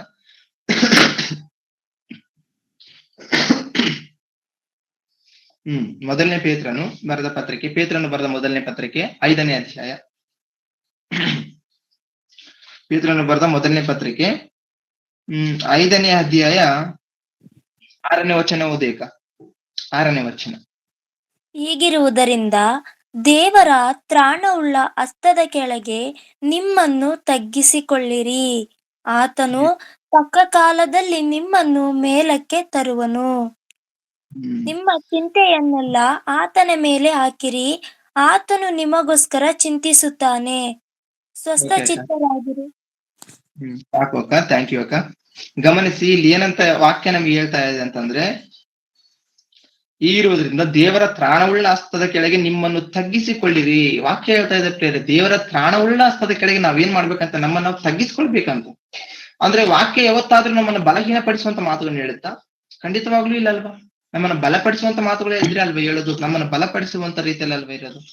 ಆ ರೀತಿ ಬಲಪಡಿಸುವಂತ ಮಾತುಗಳನ್ನ ನಮಗೆ ಹೇಳ್ತಾ ಇದೆ. ಅಂದ್ರೆ ಆತ್ಮಕ್ಕೆ ಸಂಬಂಧಪಟ್ಟಂತ ಬಲವನ್ನ ಕುರಿತು ಇಲ್ಲಿ ವಾಕ್ಯ ನಮಗೆ ಹೇಳ್ತಾ ಇದೆ. ಏನು ಅಂತಂದ್ರೆ, ಈಗಿರುವುದರಿಂದ ದೇವರ ತ್ರಾಣವುಳ್ಳ ಹಸ್ತದ ಕೆಳಗೆ ನಿಮ್ಮನ್ನು ತಗ್ಗಿಸಿಕೊಳ್ಳಿರಿ ಅಂತ ಹೇಳ್ತಾ ಇದಾರೆ. ನಾವು ಅನ್ಕೊಳ್ತಾ ಇದೀವಿ ತಗ್ಗಿಸಿಕೊಳ್ಳುವಂತಂದ್ರೆ ಏನೋ ಬಲಹೀನತೆ, ನಾವ್ ಎಲ್ಲ ಏನೋ ಒಂದ್ ರೀತಿ ಚೀಪ್ ಆಗ್ಬಿಡ್ತೀವಿ, ಅಥವಾ ಏನೋ ಕೆಳ ಮಟ್ಟಿಗೆ ಕಾಣ್ತೀವಿ ಮತ್ತೊಬ್ಬರ ದೃಷ್ಟಿಗೆ ಅಂತ ನಾವು ಅಂದ್ಕೊಳ್ತೀವಿ. ಅದು ತಪ್ಪು ಅಲ್ಲ. ಮತ್ತೊಬ್ಬರ ದೃಷ್ಟಿಗೆ ನಾವು ಕಾಣುವಂತದ್ದು ಮುಖ್ಯ ಅಲ್ಲ. ದೇವರ ದೃಷ್ಟಿಯಲ್ಲಿ ನಾವು ಬಲವಂತರ ಕಾಣ್ಬೇಕಲ್ವಾ? ಅದು ನಿಜವಾದ ಬಲ. ಯೇಸು ಕ್ರಿಸ್ತರು ಸಹ ತೋರಿಸಿದ್ದಾರೆ. ಅದೇ ಪ್ರಕಾರ ಸ್ನಾನಿಕನಾದ ಯೋಹಾನನ್ನು ತೋರಿಸಿದ್ದಾನೆ. ಅದೇ ರೀತಿಯಲ್ಲಿ ಯೇಸು ಕ್ರಿಸ್ತರನ್ನ ಧರಿಸಿಕೊಂಡು ದೀಕ್ಷಾಸ್ನಾನದ ಮೂಲಕ ಆ ಮೊದಲನೇ ಶತಮಾನದಲ್ಲಿ ಯಾರ ಕ್ರೈಸ್ತರಾಗಿ ಜೀವಿಸಿದಾರೋ ಅವರಾಗಿರ್ಬೋದು, ಅಪೋಸ್ತಲರಾಗಿರ್ಬೋದು, ಇವರೆಲ್ಲರೂ ಕೂಡ ಆತ್ಮಕ್ಕೆ ಸಂಬಂಧಪಟ್ಟಂತ ಬಲವುಳ್ಳವರು. ಆ ಬಲ ಯಾವುದ್ರಲ್ಲಿ ತೋರಿಸ್ಕೊಂಡಿದ್ದಾರೆ ಅಂತಂದ್ರೆ ತಗ್ಗಿಸಿಕೊಳ್ಳುವಿಕೆ, ಯಥಾರ್ಥತೆ. ಹೌದಲ್ವಾ? ಅದೇ ಪ್ರಕಾರ ಮತ್ತೊಂದು ರೆಫರೆನ್ಸ್ ಅಂದ್ರೆ ಮತ್ತೊಂದು ಪಾಯಿಂಟ್ ನೋಡ್ಕೊಳ್ಳೋಣ. ಮೊಟ್ಟ ಮೊದಲನೇದಾಗಿ ಯಥಾರ್ಥತೆ ನೋಡ್ಕೊಂಡ್ವಿ, ತಗ್ಗಿಸಿಕೊಳ್ಳುವಂತದ್ದನ್ನು ಈವರೆಗೆ ನಾವು ನೋಡ್ಕೊಂಡ್ವಿ. ಅದೇ ಪ್ರಕಾರ ಮತ್ತೊಂದು ಇದ್ದ ಹಾಗೆ ಇರುವಂತ ಸತ್ಯವನ್ನ ಎದುರುಗಡೆ ಇರುವಂತ ವ್ಯಕ್ತಿ ಯಾರಾಗಿರ್ಬೋದು, ಅದು ತಪ್ಪು ಮಾಡಿದ್ರೆ ತಪ್ಪು ಎಂದು ಖಂಡಿಸುವಂತದ್ದು ನಿಜವಾಗಿಯೂ ಅದು ಆತ್ಮಕ್ಕೆ ಸಂಬಂಧಪಟ್ಟಂತ ಬಲವು ಎಷ್ಟು ಉನ್ನತ ಅಂತಂದ್ರೆ ಹೇಗಿರುತ್ತೆ ಅನ್ನುವಂಥದ್ದನ್ನ ನಾವು ನೋಡ್ಕೊಳ್ಳೋಣ. ಈಗ ಮತ್ತೊಂದು ರೆಫರೆನ್ಸ್ ಮೂಲಕ ಅದನ್ನ ಯೋಹಾನನು ಬರೆದ ಸುವಾರ್ತೆ 11ನೇ ಅಧ್ಯಾಯ 3ನೇ ಅಧ್ಯಾಯ 26ನೇ ವಚನ. ಯೋಹಾನನು ಬರೆದ ಸುವಾರ್ತೆ 3ನೇ ಅಧ್ಯಾಯ 26ನೇ ವಚನದಿಂದ ನೋಡ್ಕೊಳ್ಳೋಣ. ಆಗ ಅವರು ಯೋಹಾನನ ಬಳಿಗೆ ಬಂದು ಅವನಿಗೆ, ಗುರುವೇ, ಯೊರ್ದನ್ ಹೊಳೆಯ ಆಚೆ ನಿನ್ನ ಬಳಿಯಲ್ಲಿದ್ದ ಒಬ್ಬನ ವಿಷಯದಲ್ಲಿ ನೀನು ಸಾಕ್ಷಿ ಕೊಟ್ಟೆಯಲ್ಲ, ಅವನು ಸ್ನಾನ ಮಾಡಿಸುತ್ತಾನೆ, ಅವನ ಬಳಿಗೆ ಎಲ್ಲರೂ ಹೋಗುತ್ತಾರೆ ಎಂದು ಹೇಳಲು, ಯೋಹಾನನು ಪರಲೋಕದಿಂದ ಅನುಗ್ರಹಿಸೋಣವಾದದ್ದನ್ನೇ ಹೊರತು ಮನುಷ್ಯನು ಹೆಚ್ಚೇನು ಹೊಂದಲಾರನು. ನಾನು ಕ್ರಿಸ್ತನಲ್ಲ, ಆತನ ಮುಂದೆ ಕಳಿಸಲ್ಪಟ್ಟವನಾಗಿದ್ದೇನೆ ಎಂದು ಹೇಳಿದ್ದಕ್ಕೆ ನೀವೇ ಸಾಕ್ಷಿ. ಓಕೆ ಸಾಕು. ಇಲ್ಲಿ ಸಹ ನಮ್ಗೆ ಏನ್ ಕಾಣ್ತಾ ಇದೆ ಅಂತಂದ್ರೆ ಯಥಾರ್ಥತೆ, ಆತನ ಒಂದು ಯಥಾರ್ಥಕ್ಕೆ ಸಂಬಂಧಪಟ್ಟಂತ ಇದು ಮಾತಾಗಿದೆ ಪ್ರೇರೆ. ಗಮನಿಸಿ, ಇಲ್ಲಿ ಏನಂತ ಹೇಳ್ತಿದ್ದಾನೆ ಅಂತಂದ್ರೆ, ತನ್ನ ಶಿಷ್ಯರು ಬಂದು ಯೋಹಾನರವರ ಬಳಿಯಲ್ಲಿ ಮಾತನಾಡ್ತಿರ್ಬೇಕಾದ್ರೆ ಅಂದ್ರೆ ಯೋಹಾನನು ಮಾತನಾಡ್ತಿರುವಂತ ಮಾತನ್ನು ಒಂದ್ಸರಿ ಆಲೋಚನೆ ಮಾಡೋಣ. ಇಲ್ಲಿ ನೋಡಿ, ಆಗ ಅವರು ಯೋಹಾನನ ಬಳಿಗೆ ಬಂದು ಅವನಿಗೆ, ಗುರುವೇ, ಯೊರ್ದನ್ ಹೊಳೆಯ ಆಚೆ ನಿನ್ನ ಬಳಿಯಲ್ಲಿ ಒಬ್ಬ ತನ್ನ ವಿಷಯದಲ್ಲಿ ನೀನು ಸಾಕ್ಷಿ ಕೊಟ್ಟಿಯಲ್ಲ, ಆತನು ಸ್ನಾನ ಮಾಡಿಸುತ್ತಾನೆ, ಆತನ ಬಳಿಗೆ ಎಲ್ಲರೂ ಹೋಗುತ್ತಾರೆ ಎಂದು ಹೇಳಲು ಯೋಹಾನನು ಪರಲೋಕದಿಂದ ಅನುಗ್ರಹಿಸಣವಾದದ್ದನೇ ಹೊರತು ಮನುಷ್ಯನು ಹೆಚ್ಚೇನು ಹೊಂದಲಾರನು. ನಾನು ಕ್ರಿಸ್ತನಲ್ಲ. ಸ್ಪಷ್ಟವಾಗಿ ಎಲ್ಲರ ಮುಂದೆ ಹೇಳಿದ್ರು ಕೂಡ ಮತ್ತೆ ಹೇಳ್ತಾ ಇದ್ದಾನೆ ನೋಡಿ. ಅಂತಂದ್ರೆ ಯಥಾರ್ಥತೆ ಈತನಲ್ಲಿ ಕಾಣ್ತಾ ಇದೆ ಪ್ರೇರೆ. ಇನ್ನು ಈತನಲ್ಲಿ ಎಷ್ಟು ಯಥಾರ್ಥತೆ ಇತ್ತು, ಎಷ್ಟು ಈತನು ಆತ್ಮದಲ್ಲಿ ಬಲವುಳ್ಳವನಾಗಿದ್ದಾನೆ ಅಂತಂದ್ರೆ, ಈ ಯೇಸು ಕ್ರಿಸ್ತರ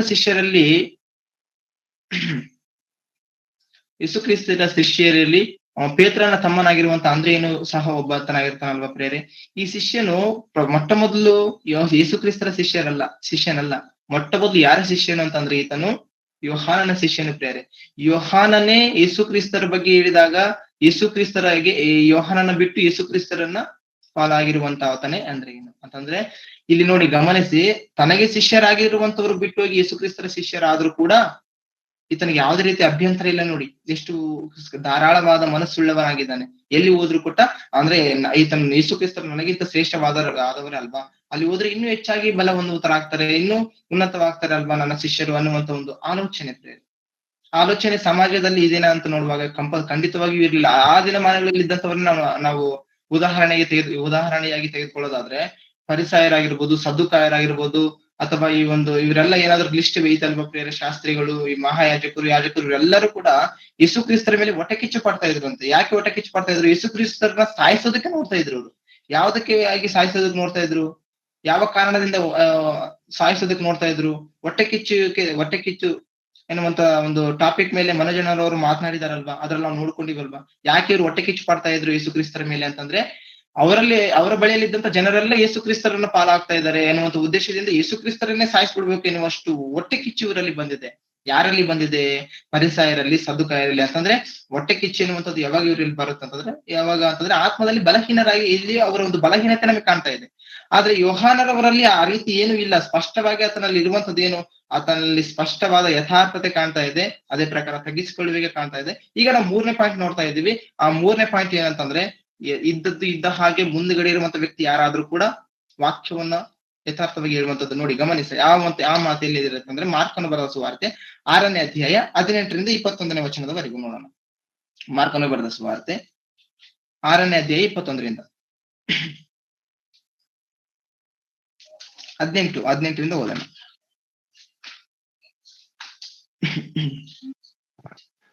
ಯೋಹಾನನು ಹೆರೋದನಿಗೆ, ನಿನ್ನ ಅಣ್ಣನ ಹೆಂಡತಿಯನ್ನು ಇಟ್ಟುಕೊಂಡಿರುವುದು ಧರ್ಮವಲ್ಲವೆಂದು ಹೇಳುತ್ತಿದ್ದನು.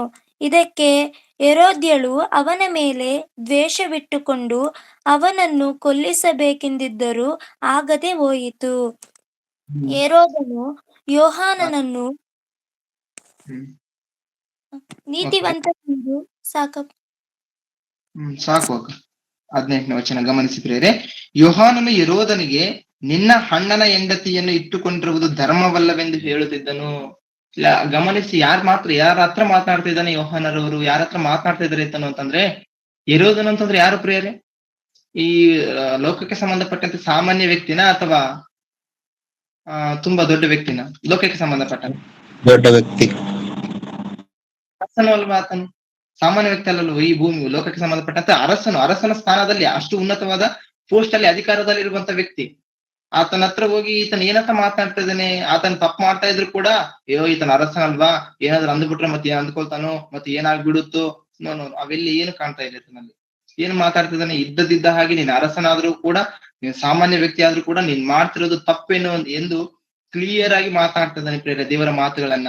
ನೋಡಿ ಗಮನಿಸಿ, ಅಲ್ಲಿ ಏನಂತ ಹೇಳ್ತಿದ್ದಾನೆ ಅಂತಂದ್ರೆ, ಅಲ್ಲಿ ಕೂಡ ಸ್ಪಷ್ಟವಾಗಿ ದೇವರು ಮತ್ತೆ ಏನಂತ ಬರೆಸಿದ್ದಾರೆ? ಯೋಹಾನನು ಹೆರೋದನಿಗೆ, ನಿನ್ನ ಅಣ್ಣನ ಹೆಂಡತಿಯನ್ನು ಇಟ್ಟುಕೊಂಡಿರುವುದು ಧರ್ಮವಲ್ಲವೆಂದು ಹೇಳುತ್ತಿದ್ದನು. ಧರ್ಮ ಅಲ್ಲ ಎಂದು ಹೇಳುತ್ತಿದ್ದನು. ಆ ಅರಸನಾಗಿರ್ಬೋದು, ನೀನು ಯಾರ ದೃಷ್ಟಿಯಲ್ಲಿ ಈ ಭೂಮಿ ಮೇಲೆ ಜನರಿಗೆ ಮೇಲೆ ನೀನು ಅರಸನಾಗಿರ್ಬೋದು, ದೇವರ ಮೇಲೆ ಅಲ್ಲಲ್ವಾ? ದೇವರಿಗೆ ಎಲ್ಲರೂ ಸಹ ಸರಿಸಮಾನರೇ ಅಲ್ವಾ?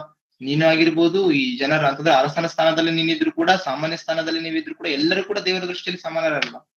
ಆ ಒಂದು ದೇವರ ಉನ್ನತವಾದ ಮಾತುಗಳನ್ನು ಹೇಳೋದಕ್ಕೆ ನಮ್ಮನ್ನು ಕಳಿಸಿದ್ದಾರೆ. ನೀನ್ ಯಾರೇ ಆಗಿರ್ಬೋದು, ನೀನು ಮಾಡ್ತಿರುವಂತ ತಪ್ಪು ಅಂದ್ರೆ ತಪ್ಪು, ಅದು ಕರೆಕ್ಟ್ ಇದ್ರೆ ಕರೆಕ್ಟ್ ಅಂತ ಹೇಳ್ತಿದ್ದಾರೆ. ಅಂತಂದ್ರೆ ಇಲ್ಲಿ ನಮ್ಗೆ ಏನಂತ ಕಾಣ್ತಾ ಇದೆ? ಎದುರುಗಡೆ ಇರುವಂತ ಒಂದು ರಾಜ, ನಾವಾದ್ರೆ ಸಾಮಾನ್ಯ ವ್ಯಕ್ತಿಗಳ ಹತ್ರ ಒಂದು ರೀತಿಯಲ್ಲಿ, ಅಧಿಕಾರದಲ್ಲಿರುವಂತ ವ್ಯಕ್ತಿಗಳ ಹತ್ರ ಮತ್ತೊಂದು ರೀತಿಯಲ್ಲಿ ಮಾತನಾಡ್ತಾ ಇದ್ವಿ. ಆದ್ರೆ ದೇವರ ವಿಷಯಕ್ಕೆ ಬಂದ್ರೆ, ದೇವರ ಮಾತುಗಳ ವಿಷಯಕ್ಕೆ ಬಂದ್ರೆ, ಯೋಹಾನರವರು ಕಾಂಪ್ರಮೈಸ್ ಆಗ್ತಾ ಇಲ್ಲ ಪ್ರೇರೆ. ಅವ್ರೇನ್ ಅಂದ್ಕೊಳ್ತಾರೆ, ಏನ ಆಗ್ಬಿಡುತ್ತೋ, ಏನು ಇಲ್ಲ. ಏನಂತ ಮಾತಾಡ್ತದೆ ಅಂತಂದ್ರೆ, ಸ್ಪಷ್ಟವಾಗಿ ಆತನು ಏನಾದ್ರು ತಪ್ಪು ಮಾಡ್ತಾ ಇದ್ದಾನೋ, ನೀನು ಈ ರೀತಿ ನನ್ನನ್ನೇ ಹೆಂಡತಿನ ಇಟ್ಕೊಂಡಿರುವುದು ಇದು ಧರ್ಮ ಅಲ್ಲ ಎಂದು ಸ್ಪಷ್ಟವಾಗಿ ಅಂದ್ರೆ ಮಾತನಾಡ್ತಾ ಇದ್ದಾನೆ ಈ ವ್ಯಕ್ತಿ, ಸ್ನಾನಿಕನಾದ ಯೋಹಾನನು. ಆದ್ರೆ ಈವರೆಗೂ ನಾವು ಸ್ನಾನಿಕನಾದ ಯೋಹಾನನ ಕುರಿತು ಆಲೋಚನೆ ಮಾಡುತ್ತಾ ಬಂದ್ರೆ, ಈತನ ಆತ್ಮಿಕ ವಿಷಯದಲ್ಲಿ ಬಲವುಳ್ಳವಂತನು ಯಾವ ಯಾವ ರೀತಿ ಈತನ ಬಲವನ್ನು ಕಾಣ್ತಾ ಇದೆ. ಒಂದು ಯಥಾರ್ಥತೆ, ಮುಚ್ಚುಮರೆ ಇಲ್ಲದೆ ಮಾತನಾಡುವಂಥದ್ದು, ಒಳಗೊಂದು ಹೊರಗೊಂದು ಇಲ್ಲದೆ ಮಾತನಾಡುವಂಥದ್ದು, ನಿಷ್ಕಪಟವಾಗಿ ಮಾತನಾಡುವಂಥದ್ದು. ಅದೇ ರೀತಿಯಲ್ಲಿ ಎರಡನೇದಾಗಿ ಈತನನ್ನೆಲ್ಲ ನಾವು ನೋಡ್ಕೊಳ್ತಾ ಇದೀವಿ, ತಗ್ಗಿಸಿಕೊಳ್ಳುವಂಥದ್ದು ಆತ್ಮಕ್ಕೆ ಸಂಬಂಧಪಟ್ಟಂತ ಬಲ. ನಾವು ಬಲಹೀನ ಅಂತ ಅಂದುಕೊಂಡ್ರೆ ಮೋಸ ಹೋಗ್ತೀವಿ. ಯೇಸು ಕ್ರಿಸ್ತರ ಭೂಮಿಯಲ್ಲಿ ಬಂದ ನಂತರ ತೋರಿಸಿರುವಂತ ಬಲ, ಆತ್ಮಕ್ಕೆ ಸಂಬಂಧಪಟ್ಟಂತ ಬಲದಲ್ಲಿ ಶ್ರೇಷ್ಠವಾದ ಬಲ ಯಾವ್ದಂದ್ರೆ ತಗ್ಗಿಸಿಕೊಳ್ಳುವಂಥದ್ದೇ. ಅದೇ ಪ್ರಕಾರ ಯೇಸು ಕ್ರಿಸ್ತರು ಹಾಗೇನೆ ತಂದೆಯಾದ ದೇವರು ಕೂಡ, ಯೇಸು ಕ್ರಿಸ್ತರು ಹೇಳ್ತಾರಲ್ವಾ, ನಾನ್ ತಂದೆ ಮಾಡಿದ್ದನ್ನೇ ನಾನು ಮಾಡ್ತಾ ಇದ್ದೀನಿ, ತಂದೆ ಹೇಳಿದ್ದನ್ನೇ ನಾನು ಇಲ್ಲಿ ಹೇಳ್ತಾ ಇದ್ದೀನಿ, ನಾನೇನು ಮತ್ತೆ ಬೇರೆ ಏನು ಹೇಳ್ತಾ ಇಲ್ಲ, ಏನು ಬೇರೆ ಮಾಡ್ತಾ ಇಲ್ಲ, ತಂದೆ ಏನು ಮಾಡಿದಾರೋ ಅದನ್ನ ನೋಡಿ ಮಗನು ಮಾಡುವನು ಅಂತ ಯೇಸು ಕ್ರಿಸ್ತರು ಹೇಳಿದಾರಲ್ವಾ. ಅಂದ್ರೆ ಯೇಸು ಕ್ರಿಸ್ತರ ಭೂಮಿ ಮೇಲೆ ಬಂದು ತನ್ನನ್ನು ತಾನು ಅಷ್ಟರ ಮಟ್ಟಿಗೆ ತಗ್ಗಿಸಿಕೊಂಡಿದ್ದಾನೆ ಅಂತಂದ್ರೆ, ಇದನ್ನ ಯಾರ ಹತ್ರ ನೋಡಿ ಕಲ್ತಿದ್ದಾನೆ ಹೇಳಿ? ಯಾಕಂದ್ರೆ ಯೇಸು ಕ್ರಿಸ್ತರು ಹೇಳ್ತಾರಲ್ವಾ, ತಂದೆ ಮಾಡುವಂತದ್ದು ನೋಡಿ ಮಗನು ಮಾಡುತ್ತಾನೆ, ಮಗನು ಸ್ವತಃ ಏನು ಮಾಡಲ್ಲ ಎನ್ನುವಂತ ವಾಕ್ಯ ಸಹ ಬೈಬಲ್ ಅಲ್ಲಿ ರೆಫರೆನ್ಸ್ ಅಲ್ಲಿ ಇದೆ ಅಲ್ವಾ. ಈ ರೆಫರೆನ್ಸ್ ಎಲ್ಲ ನೋಡ್ಕೊಂಡು ಹೋದ್ರೆ ಸಮಯ ಆಗುತ್ತೆ, ಆ ಮಾತು ಸಹ ಇದೆ ಅಲ್ವಾ. ಹಾಗಾದ್ರೆ ತಂದೆಯಾದ ದೇವರು ಕೂಡ ತಗ್ಗಿಸಿಕೊಂಡಿದ್ದಾರ? ಎಸ್, ಅದೇ ಅಲ್ವಾ ಹೇಳ್ತಿದ್ರ ಅಲ್ಲಿ ಸ್ಪಷ್ಟವಾಗಿ ನಮ್ಗೆ ಅರ್ಥ ಆಗುತ್ತಲ್ವಾ ಪ್ರಿಯರೇ. ಯೇಸು ಕ್ರಿಸ್ತರು ಏನಂತ ಹೇಳ್ತಿದ್ದಾರೆ, ತಂದೆನು ಮಾಡುವಂತದ್ದನ್ನೇ ಮಗನು ಮಾಡುತ್ತಾನೆ, ಬೇರೆ ಏನು ಮಾಡಲ್ಲ, ಹೆಚ್ಚೇನು ಮಾಡಲ್ಲ ಅಂತ.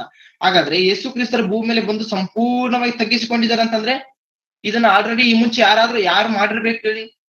ತಂದೆಯಾದ ದೇವರು ಕೂಡ ತಗ್ಗಿಸಿಕೊಂಡಿರ್ಬೇಕಲ್ವಾ. ಎಸ್, ಖಂಡಿತವಾಗಿಯೂ. ಅಂದ್ರೆ ಯೇಸು ಕ್ರಿಸ್ತರು ತಂದೆಯಾದ ದೇವರು ಮಾಡಿರುವಂತದ್ದು, ಅವರು ಹೇಳಿದ್ದನ್ನೇ ನಮಗೆ ತೋರಿಸಿರುವಂತ ಮಾರ್ಗವಾಗಿದೆ ಪ್ರಿಯರೇ. ಅಂದ್ರೆ ನಮ್ಮನ್ನು ಸೃಷ್ಟಿ ಮಾಡಿರುವಂತ, ನಮ್ಮನ್ನು ಈ ಸರ್ವ ಲೋಕವನ್ನು, ಸರ್ವ ಸೃಷ್ಟಿಯನ್ನು ಸೃಷ್ಟಿ ಮಾಡಿರುವಂತ ಸರ್ವಶಕ್ತರಾಗಿರುವಂತ ದೇವರು ಕೂಡ ತಗ್ಗಿಸಿಕೊಂಡಿದ್ದಾರ.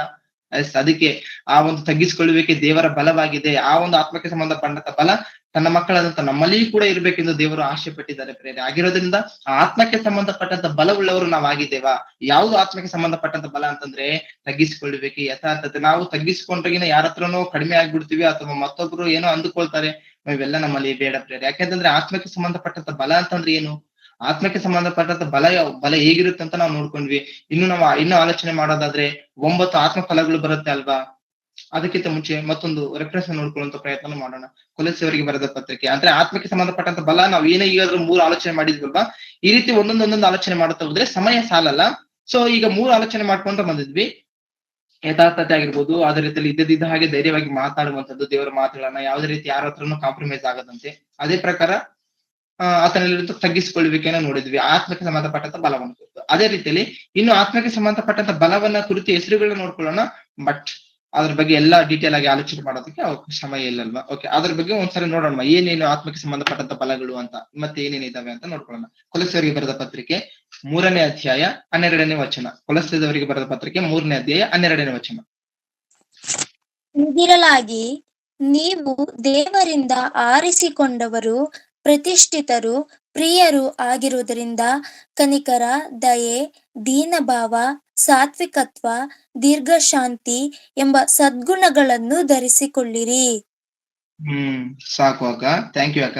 ಗಮನಿಸಿ ಪ್ರಿಯರೇ, ಇಲ್ಲಿ ಏನ್ ಹೇಳ್ತಾ ಇದ್ದಾರೆ ದೇವರು ಅಂತಂದ್ರೆ, ಹೀಗಿರುವುದರಿಂದ ನೀವು ದೇವರಿಂದ ಆರಿಸಿಕೊಂಡವರು, ಪ್ರತಿಷ್ಠಿತರು, ಪ್ರಿಯರು ಆಗಿರುವುದರಿಂದ ಕನಿಕರ, ದಯೆ, ದೀನಭಾವ, ಸಾತ್ವಿಕತ್ವ, ದೀರ್ಘಶಾಂತಿ ಎಂಬ ಸದ್ಗುಣಗಳನ್ನು ಧರಿಸಿಕೊಳ್ಳಿರಿ.